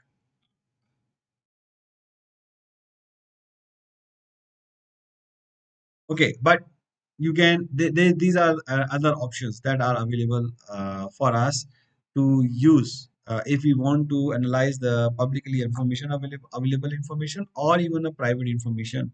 If you trust, if you anonymize the data. So normally, what I do is, if I, let's say, want to get some idea from our private data, I remove the company name. I change the data a little bit, like by normalization, so that it does not have a sensitivity, that much of sensitivity into it. Okay, so that's the financial analysis. That's only you can that's the only much you can do about it. There's nothing more than this we can do with the AI as of today. Okay, then we go to the data analysis and visualization. So we can use these tools for visualization of our data. There are a few things you can do with the AI. Graph and charts. Now graph and charts in the chat gpt is cannot be done through free version, because the free versions are only the text based. So even if you try to ask it, it will not generate anything. Just take a very simple example of our Walmart information. We will not give too much information to it, but we will just give it a very simple thing that let's take the sales revenues. So it's a very simple thing. Description, here is there, sales revenue is there, and what I want is just a simple graph of calculating a trend chart of the information, right? Or sales. So let's give it to a 3.5. Please create a sales. Please create a line chart for sales growth. Data is here, right? So here it will not be able to create that chart. without, because it's a text box, right? But it can create it for you. What it can do but other way is it can actually create it under the excel macro, right? Visual database. So you have to know the VBA for this, visual basic. You can you create a VBA code that I can use in Excel for creating a chart for following data, and then we give it to it. So it can create that part. So what are you going to do?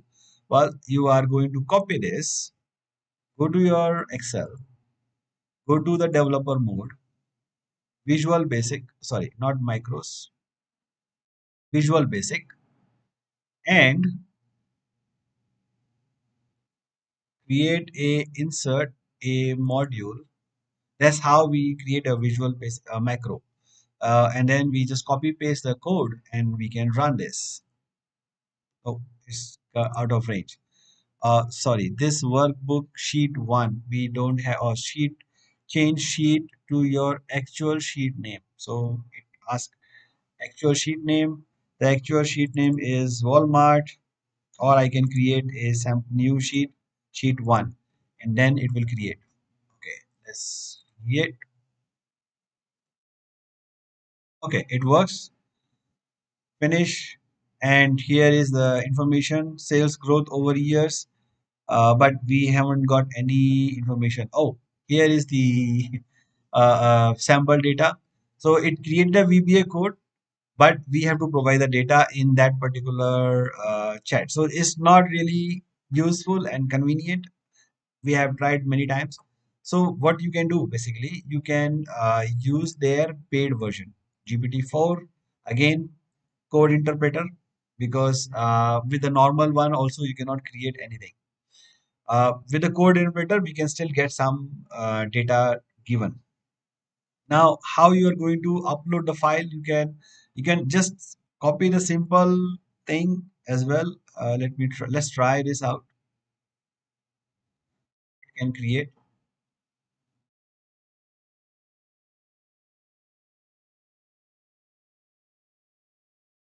code interpreter, and then we ask it, please create a line chart. With the code interpreter, you can get things done.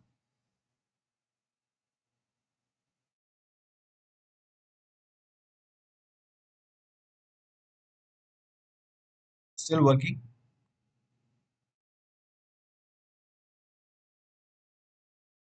So here you can get your pie chart, line chart, right?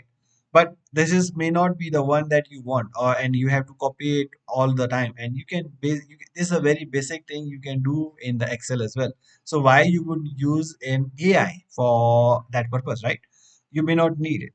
So there are some other tools which are useful for you if you would like to use for chart and graph, like graph maker. This is a separate app which is can use the data, but you have to give the data to it. uh, you can use that, or you can use the code interpreter. You can give it a file. Let's say we give it a file again. To We go to code interpreter, we close this file, don't save it, and then we go back to our GPT. We go back to here. Now here's a plus sign. You can see there's a plus sign, upload file. Click on it, give it the data again, click on this. While it upload the data, you can say there is a sheet called Walmart. It's better to get the exact sheet name, otherwise it may get confused. The sheet name is Walmart, so I just copy this exact name, then close the file again, and then I will tell it sheet name called Walmart, exact name. I would like you to prepare charts for sales growth rates.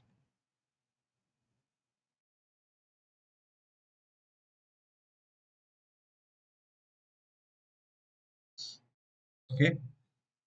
So for now, just use this one. You can do other things as well if you would like. And it will go again the same way, load the data, process it.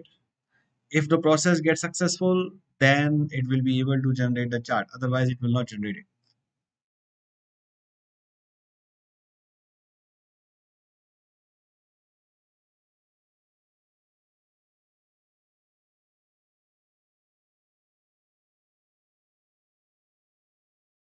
And since I asked it to create a chart for growth rate, not the sales itself, that's why it will calculate the growth rate first, and then it will show us the graph.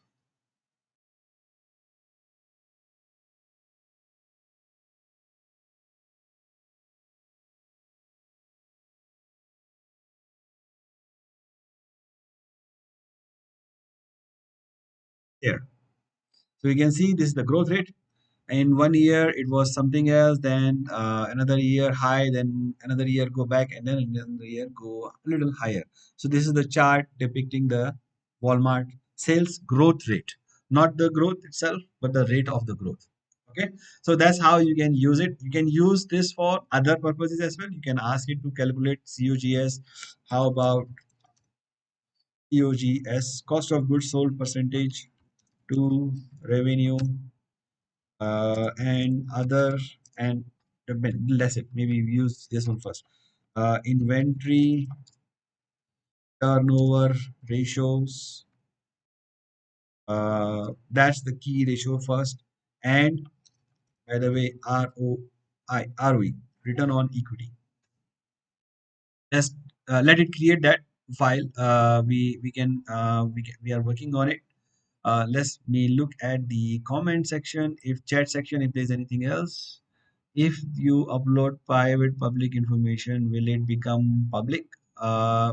It will not become public, but it can be accessed by anybody. So the information which we are uploading onto the GPT here, like in the chat information format, it will not automatically become public, or GPT models will not learn from this because they have a different learning data set. They don't learn like when we are uploading the information like this. We are not training the AI models here.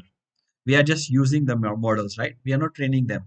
But the trainers who are sitting behind the screens, they are looking at how we are using the data and what are the mistakes, what are the regenerations we are doing. So there's always a feedback going to the model, the trainers, and then they can access this information whatever we are providing to the models to for their training purposes.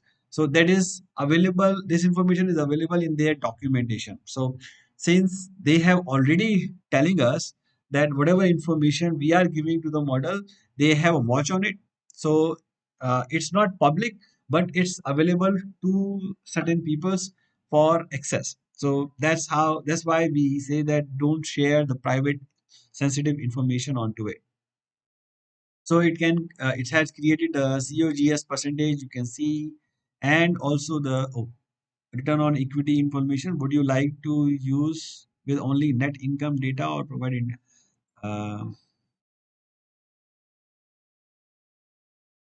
continue with the data available? Because I don't want to give it a new data, right?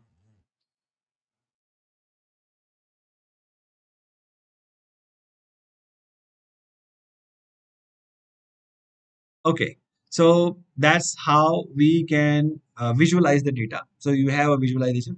Now, is visualization does not work only with the financial statements.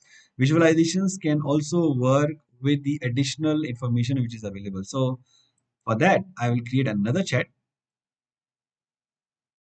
even though the previous one was not finished. Okay, never mind.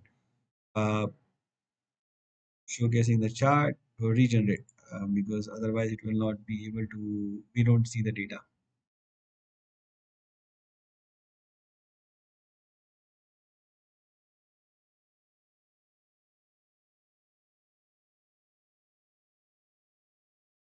That PDF is work is done, we will finish it.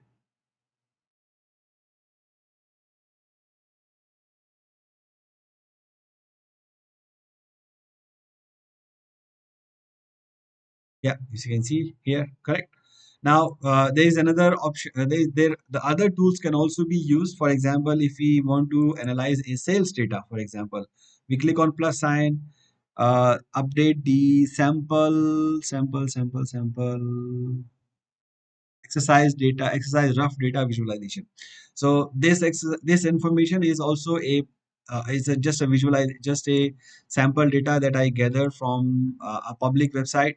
This is since 2015. It's not any company's data. There is no I even don't know what this information is. So what we can do is we can provide this information. So it's a thousands of images, and we can say analyze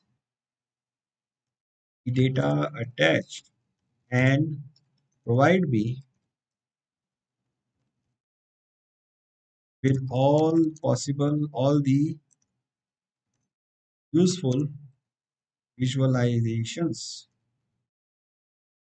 to understand trends and insights from this. Things I don't know, I mean, as a general, I'm just giving you an example.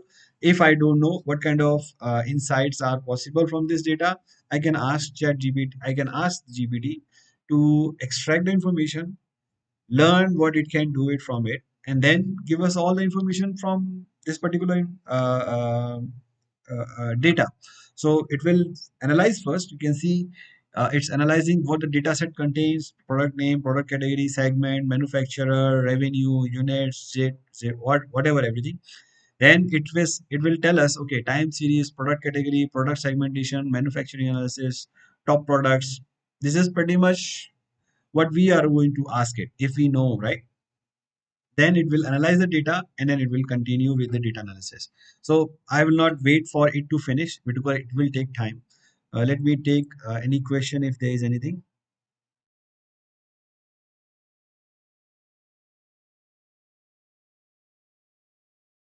Chat GPT-4 on Bing. Yes, it cost money, definitely.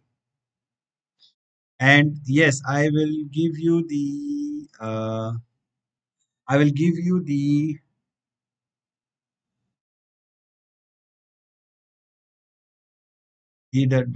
document again, deck access, so that you can see all the use cases and the potential prompts that we are using here.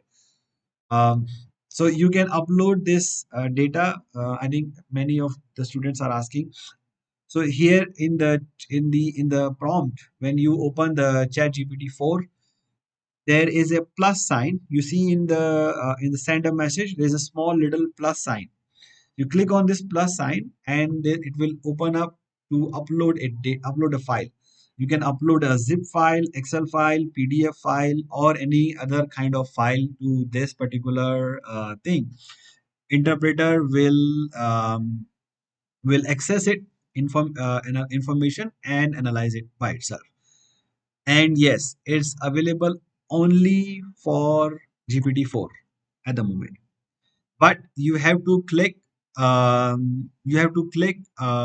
code interpreter. So let's say I give you example why it may, for some of you it may not be working. So let it finish. It's okay, let I can finish it. So in the GPT-4 you have to select code interpreter. Normally if you click on it, like I create a new file for me, because I used code interpreter last time, it's click on that. Otherwise it will come on default. So here is a default, right? You have to change it to code interpreter beta version, and then you will be able to upload the file, right? If you put on the beta version, on the default version, you will not be able to upload. You may not be able to upload a file here. You see, the plus sign is gone. But on the plugins, it depends on the plugin itself, whether you can actually upload a file or not. Usually, with the plugins, there is no availability of uploading any file. So you cannot upload a file using the plugins. For plugins, is a different mechanism to use. Every plugin is different, so you have to know how to use it. Now I'm going to show you one of the plugin how we use just very briefly because otherwise time will run out very fast. There is another plugin called Notable.ai. So you can see you can we can do a basic predicting and forecasting using this chat GPT here. So we can actually see sales growth visualization template. Where is the sales growth here, sales growth chart. Now all this information is gone. It will work only when we refresh it, but we can actually ask AI to do a prediction for us, do a forecasting for us, but it's very basic. They use moving averages and a regression analysis to to use the previous data and then extrapolate that to future. But that in real life, it's not really useful. You can use it definitely, but it's not really useful. So don't use AI for prediction or forecasting of financial data of sales or expenses because it's not going to be useful for you unless you're sure that the past trends reflect the future expectations as well. Then you can use it. There's another tool which is called Notable. Notable has a data analytical algorithm, but it works if you have if you have a coding language.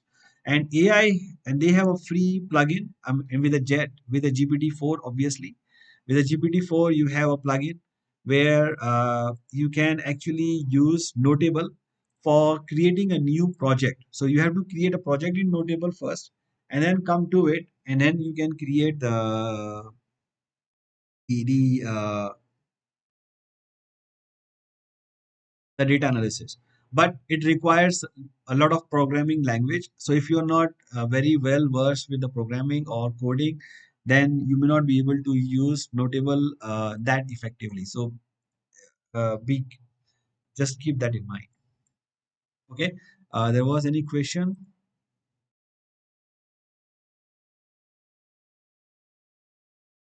Oh, it okay. When you subscribe, you will not see the beta or any other subscription. You just subscribe to plus version. It will automatically come after your subscription.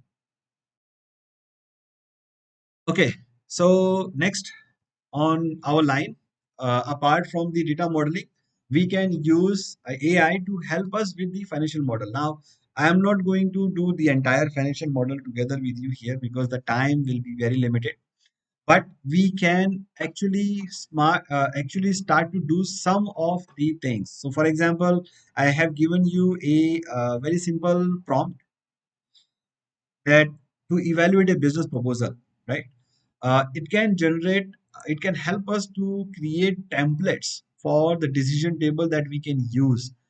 Some Excel templates, some based on the variable that we want to use. Let's use GPT 3.5 for now and paste our sample command, right?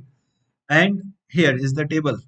So what I ask GPT is, I'm planning for a ERP, which is going to have a one-time investment cost and an annual maintenance saving cost, right? So the annual maintenance cost will help me to reduce the manpower, their training budget, and some efficiency level of the some of the efficiency level, and then it will help me to save some money, right? So here, so I ask it to create a template for me where I can fill in the data, give me the formula so that I don't need to worry about it. But being a finance expert, we have a very detailed information, and we have enough capabilities or skills to use these things for ourselves. However, AI can still help us in creating certain templates or helping to think, you know. If you think that, okay, I don't know what kind of savings can potentially be there, you can revise the prompt and say, I don't know what savings are there. You can say, I can evaluating a business proposal which can have one-time investment with semi-annual maintenance cost, and it will help. It can, it will, it, okay. Here we stop here, and then we now ask annual maintenance cost. Let's say business proposal for an ERP can have one-time cost and some annual maintenance cost based on your experience as financial modeler and a CFO. Help me to evaluate all possible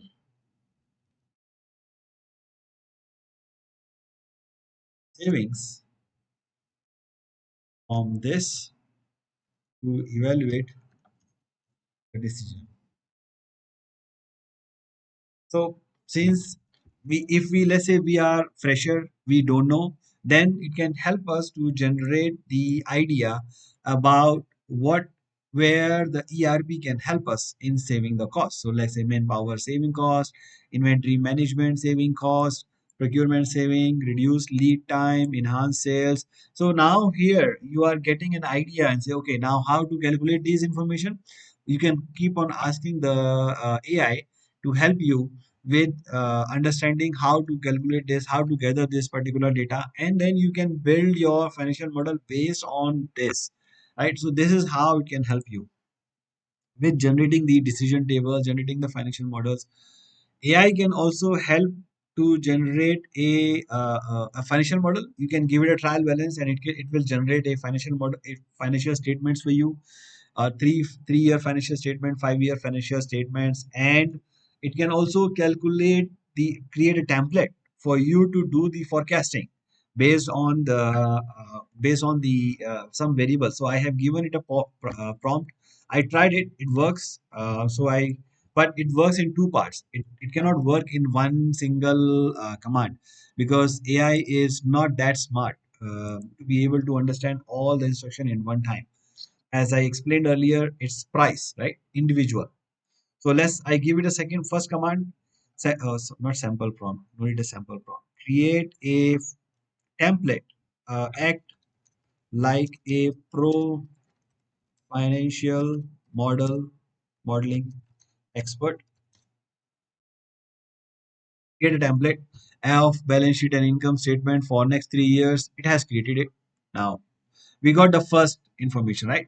That is, in the financial modeling, the first thing we have to do is to create an output that we want to see. Now if we are happy with this output, we are fine.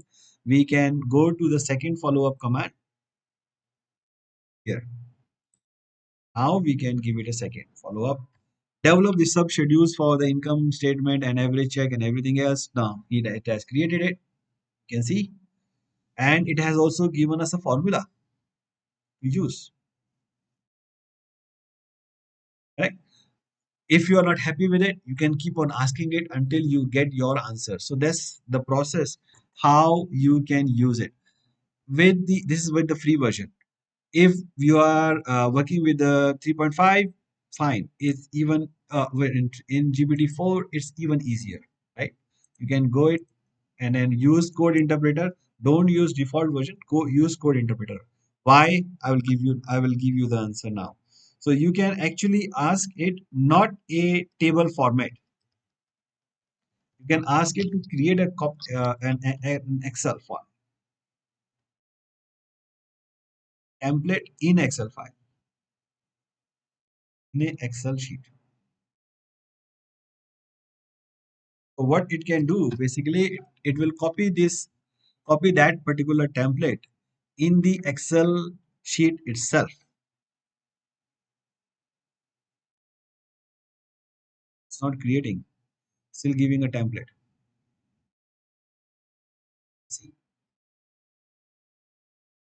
if it gave an Excel file or not.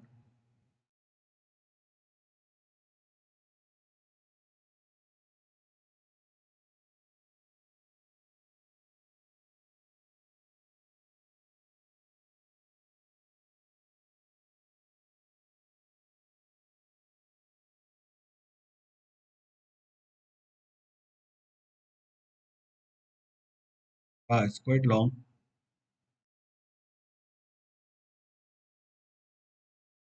Hmm.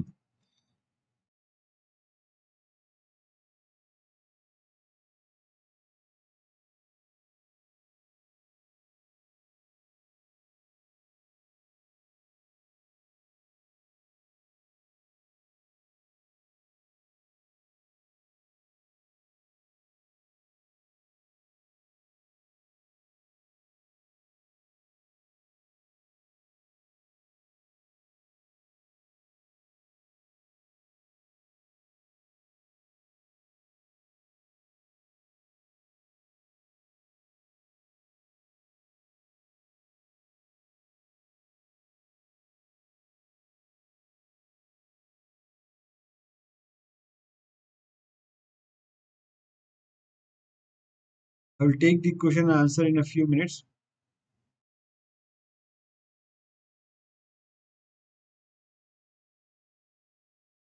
While the GPT is working, if you guys want to have a break, coffee, tea break, or water break, you can take it, please.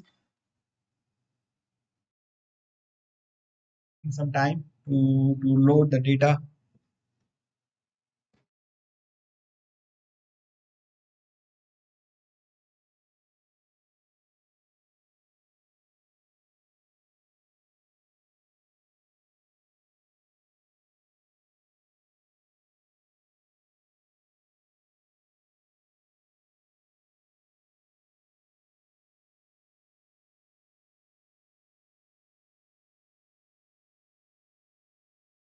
Okay, so here now you can see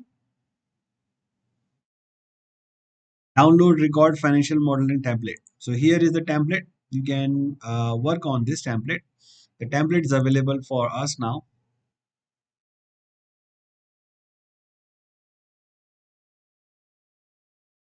Right? Here is the template. Now we can actually work on this template and ask it to work on this in detail, right? So we can give it back, or we can just ask it our second command. I don't want to do this, otherwise it will take a long time. I would like to move on to the next topic. Um, the second command you can also give it, and then I'm sure it will create the another subschedule within these Excel file, and then we can start working on it. You can ask the formulas, you can ask it to link it, you can ask to get it information, and you can use the Bing or the keyword.ai search for um, doing the detailed planning or detailed research for your financial model. I will be having another class with on Simpliv for doing the financial modeling using AI. If you are interested in more exploring more on that particular aspect, you can definitely take that class. Apart from these things, GPT for Chat GPT AI can also help you to create like loan tables, saving for goals. Let's say you are a financial advisor, and you are working for a client who wants to evaluate whether how much money they should invest into for a retirement. And then let's say you can ask it information. For example, let me take my example. Let's say you are an expert investment advisor. Let's use AI keyword search so that it can go on to search the internet as well. We want to use this particular plugin. You are an expert investment advisor. Ask with investment planning for a client. Now you have to give the context. Client is let's say 40-year-old. Normally when we do the financial planning, we always have a goal, and we always have a income in our hands, and we want to know where how much to save and how to save, right?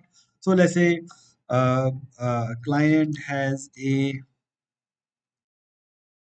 goal for his kids to go to university, right? University, which will cost about, let's say, $500,000.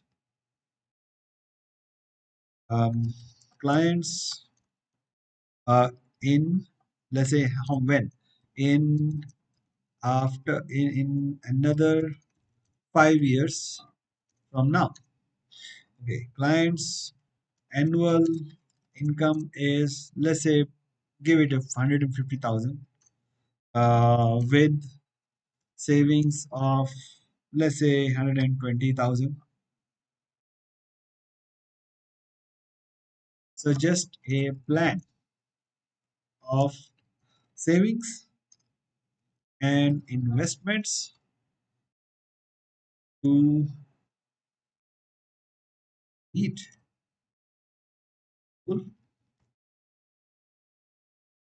his risk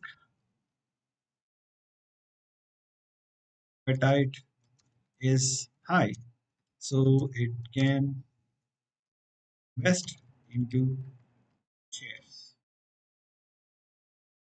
explore latest portfolios or investment options. Okay, so it's a if you are a financial planner, you may want to come up with some other extra variables, extra profiles, or extra information. Uh, I'm I am just making up a few things from my end just to give you an idea. Um, you can use Bing as well for this instead of ChatGPT 4 plugin. I don't know if if uh, just remove the context, earlier context, and then you can use it again. We are working on both the models at the same time. It's still searching, and Bing is also searching. It has already searched. Okay, so here is the thing. So it has already assessed the risk, investment options, saving plans, investment plans. Wow, it has not given any specific answer, but $1,500 per month for the next year, then you have saved additional 150,000. Currently has a saving of 120,000.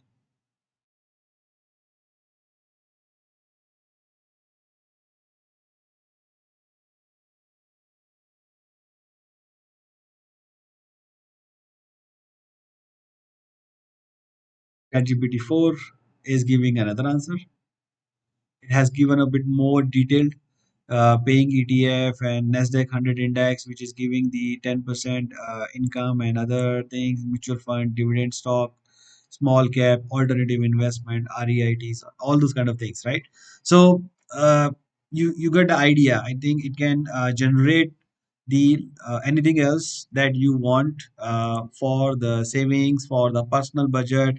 It can create your personal budget. It can help you with all these financial advising and personal finance tasks. The important is that you ask it a correct prompt, right?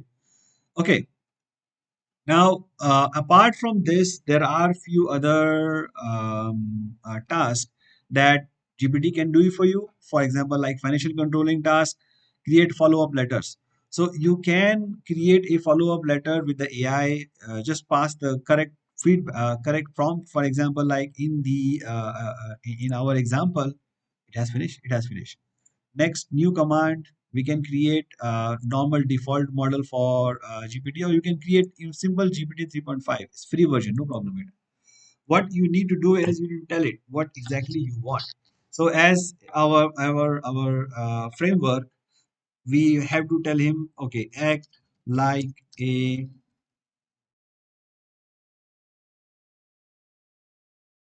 friendly and business minded CFO. Well, you want to be friendly and you want to be a business minded CFO to be able to follow up and keep on your business development.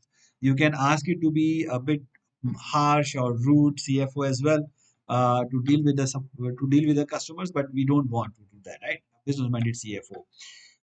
There is an customer who has not paid any his outstandings since 3 months. Your staff has followed up via email, letters, site visit, but no payment.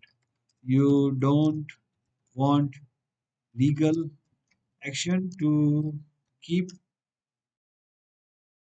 relationship as client represent 10% of total income source and there is high competition in the market. Send a persuasive follow-up letter. Now you have to give it some sort of context, some sort of background information, so that it can create a good letter. It has created it. What it seems to be too long. You can tell it. Yeah, seems too long. Keep it short,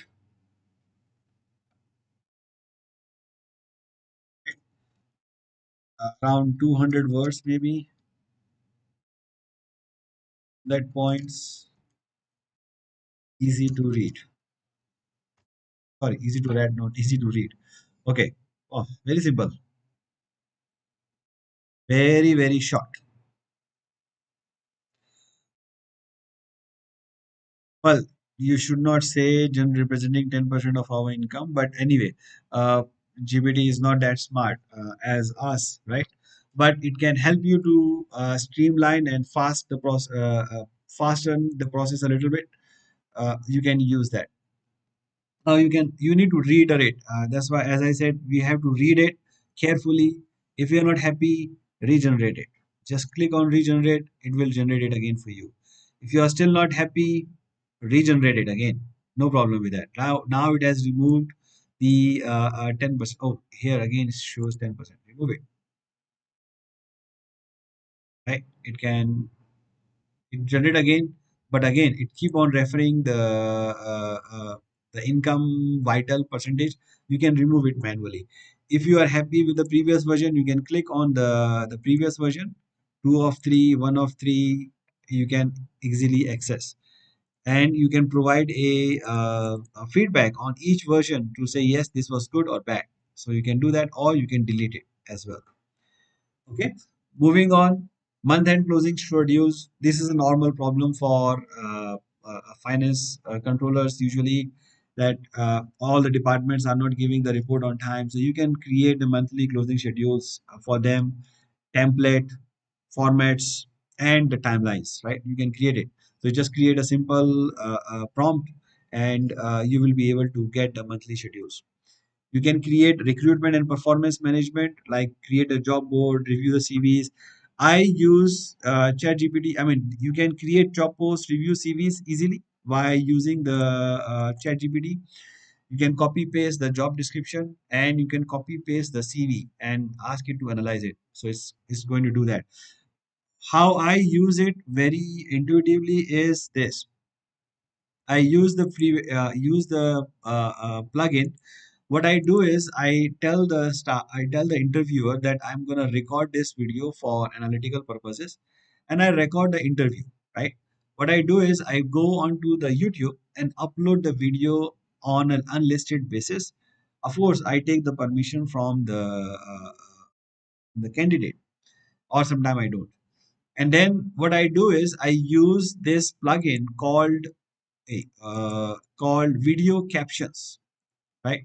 What it does basically is it helps me to transcribe the video and get the sentiment, get the confidence level of that particular person, and then I can compare this with the help with the job description to see whether the candidate has matched my requirements or not.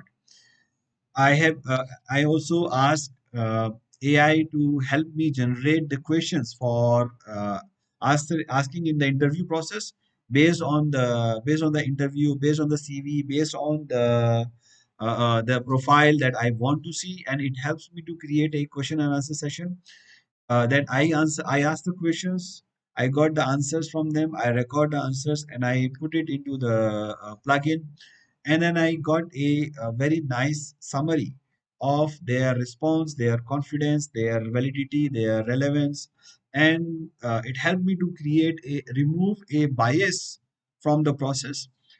There are few companies who are now using these tools for automated interview process, right? So, for example, if you apply, they will send you a question. You can answer the questions via recording, and then your recording get analyzed, and you get the AI will be able to judge whether you are a right candidate or not for a personal interview. So this removes usually a lot of clock back and bias can be removed from the individual manual review of CVs as well. You can also get some ideas on how to negotiate with the suppliers.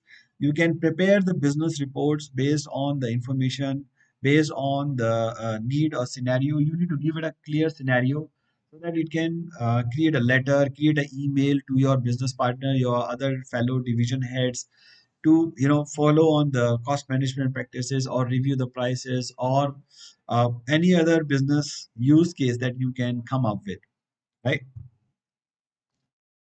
uh, we can use it for benchmarking, you can use it for KPI development process. I use it to create a KPI for hospitality. Let me show you that.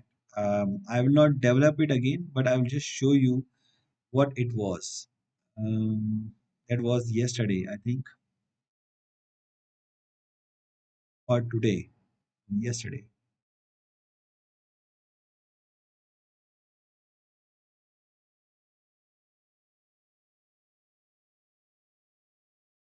Yes.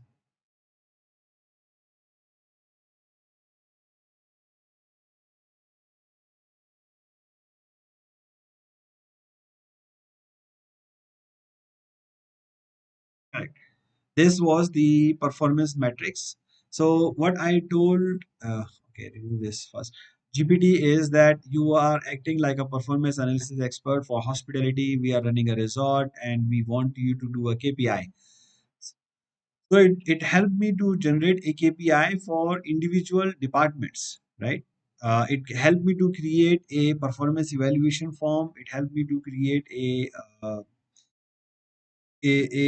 front office for each different position, what how we can measure their productivity, how we can measure their ability to do the things, and then also how we can measure it, who can measure it, how to measure it, whether online software, whether hotel management software, whether we do it on a daily basis, monthly basis, weekly basis, or however we want to do. What is the tracked behavior that this particular KPI will track, what are the risks in the KPI, and how we can counterbalance the risk, right? So it works a lot of different ways. Your imagination is the limitation here. So you can use for KPI development, you can use for creating a salary surveys, you can use Bing. I did analyze the Bing. So let's say we can refresh this character. Why I'm using Bing is because it's free and it has the internet access.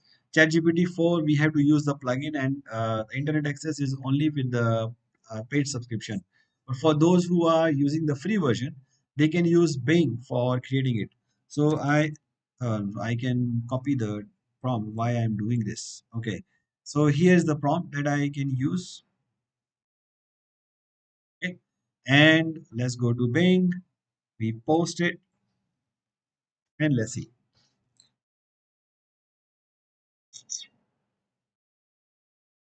So it will create a job market scenario for a SaaS company. So a financial controller is going to be paid $85,000 approximately to $93,000. So that's the thing, and it had created a job, no job board, job description, requirements. It's keep on creating. This is the onboarding plan, some metrics that I can follow up for 90 days, and then and so on and so forth. So we can go ahead and do whatever we want to ask it to create. If we want to ask it to create a template, it can create a template. The only thing is we have to ask for for that in particular information, right? So that's the thing. Okay, the last segment of this particular thing what we can use with the AI is use it to create a strategy document. So I just to give you an example, I give it a where was it? FNB strategy document.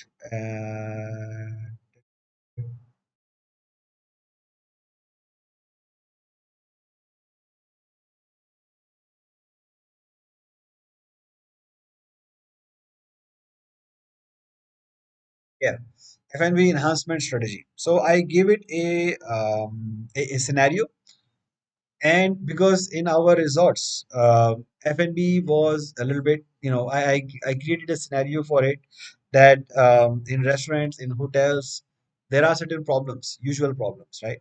So I asked him to create a strategy document for us, and it created a strategy, first strategy, like a goal, vision, then a strategy document, and then a tactical action plan. I could have asked it to go and put a detailed step by step, month by month, week by week plan as well, so that I can get my team to work on it. So this way we can work it out. So you can also, but the only thing is you need to tell it who you are, what exactly you are looking for, what are the problems, and then how you want it to be solved. And I use extended plugins with the internet ability. I could have used Bing or I could have used any other document, but different AIs, different models give different answers. I'm most comfortable with GPT-4. That's why I use it more often. Okay, and it can also create business models similar way. Can also do the risk assessment similar way. You just have to ask it. But the most important part is we have to verify this. We have to verify how we are going to use this information, whether this information is useful in the real life or not. Okay, so I would not do the prompt again. You can test and you can iterate it again, because the time limit is not preventing us from this. But for example, like business models, you can create it simply, right? You can suggest. So let's imagine you are a training company. We use plugin. Never mind, we can use the KI search. Search one is better because it may need to access the database.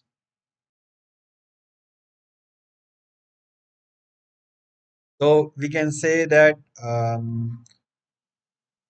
act like a business model expert, right? And help me with potential business models, potential successful business models from different companies around the world for a SaaS product, right? My product is going to help companies evaluate the interviews of potential candidates with no bias and full transparency. Check other companies, how they charge, and what can be the resources required.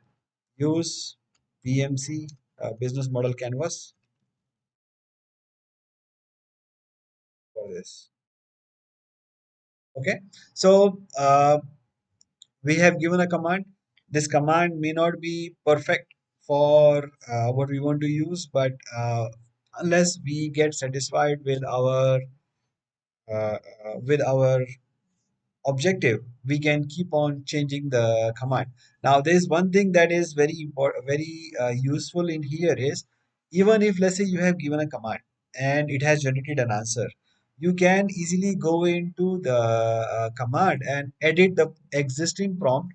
The only problem with this is that once you, let's say you have done a series of prompts, you have come to the reach to the end, and you go to the first prompt and edit the prompt, right? Everything else which is coming from the which you have already done will be evaporated, and everything will start from the right start over. So that's the that there's you can edit the prompt, but you have to remember that anything else that you are asking after this particular prompt will also be will also be erased. Okay, it seems like it will take some time for the business model canvas to work. I think we can open for the question and answer session. If there is any question and answer session to ask on this class until now.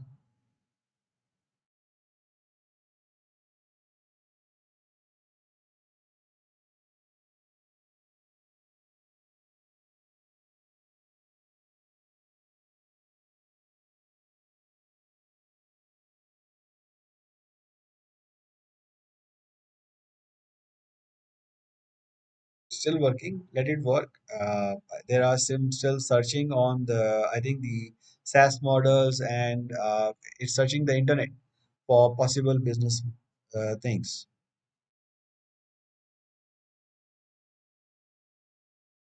So it has collected all the information. Now it can give us the customer segments, business value proposition, channels, how we are going to propose them, customer relationships, revenue streams, is subscription based, freemium model, pay per use.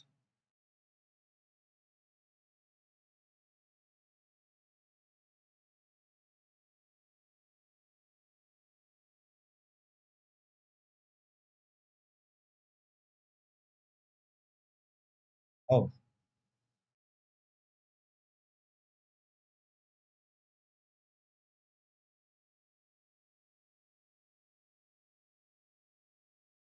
so let's say I know now, I see there are a few companies. So I would like to know about who are they and what are their offerings to customize our. So let it work. And then in the meantime, we go to the question and answer session. Um, can you give an example how GPT could help you write a basic formula in Excel? Oh, sure, definitely. That is easy to do. Okay. Let's let it do. It will keep on doing that. I think it's fine.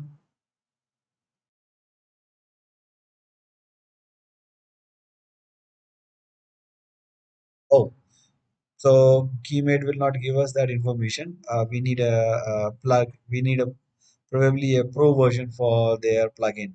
Anyway, we will not do that. So let's go to the new chat, and then we can say that okay, I am calculating a net present value for in Excel, please give me a formula that.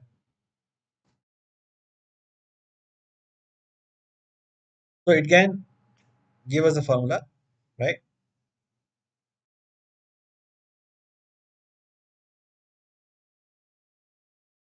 And we will rate value 1, value 2, value 3, and it is how the you can use the formula.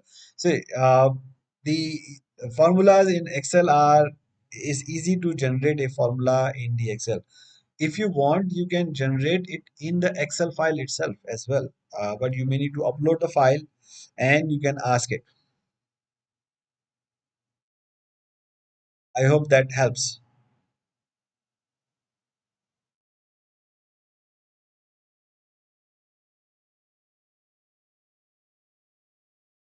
Okay, is there any other question that I can help with?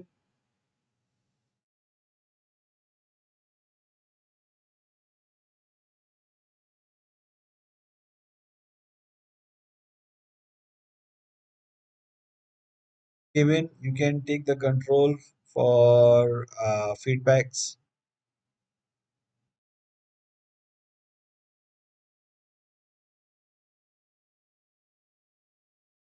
I hope you guys like the class today and you learned something new and useful which you can use in the real life. I can share the deck with you, not a problem.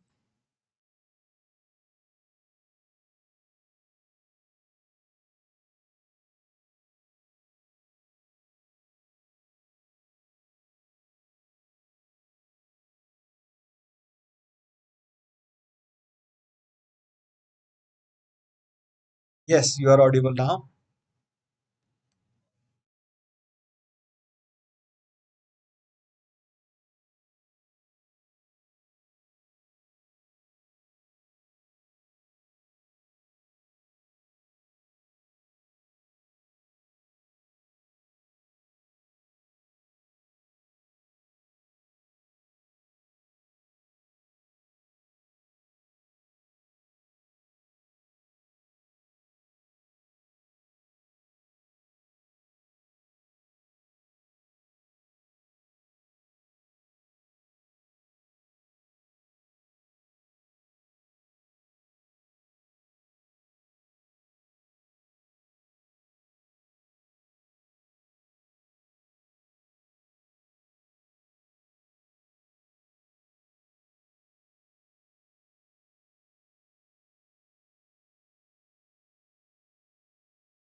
Okay.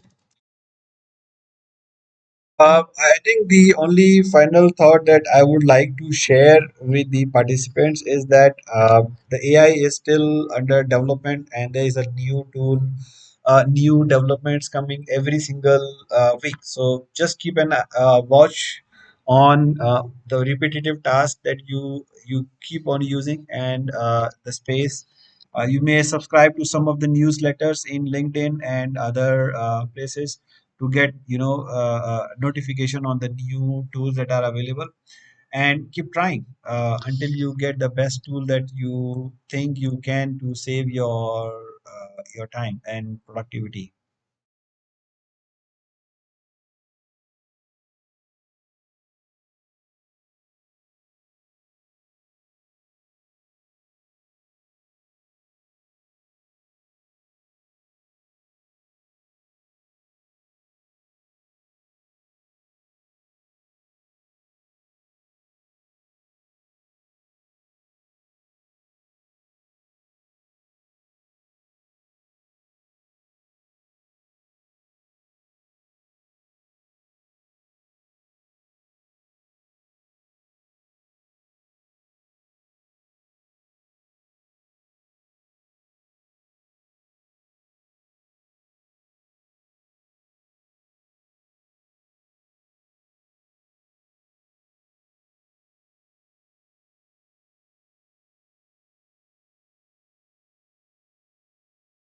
you. Thank you very much. Thank you very much, everyone. Bye bye.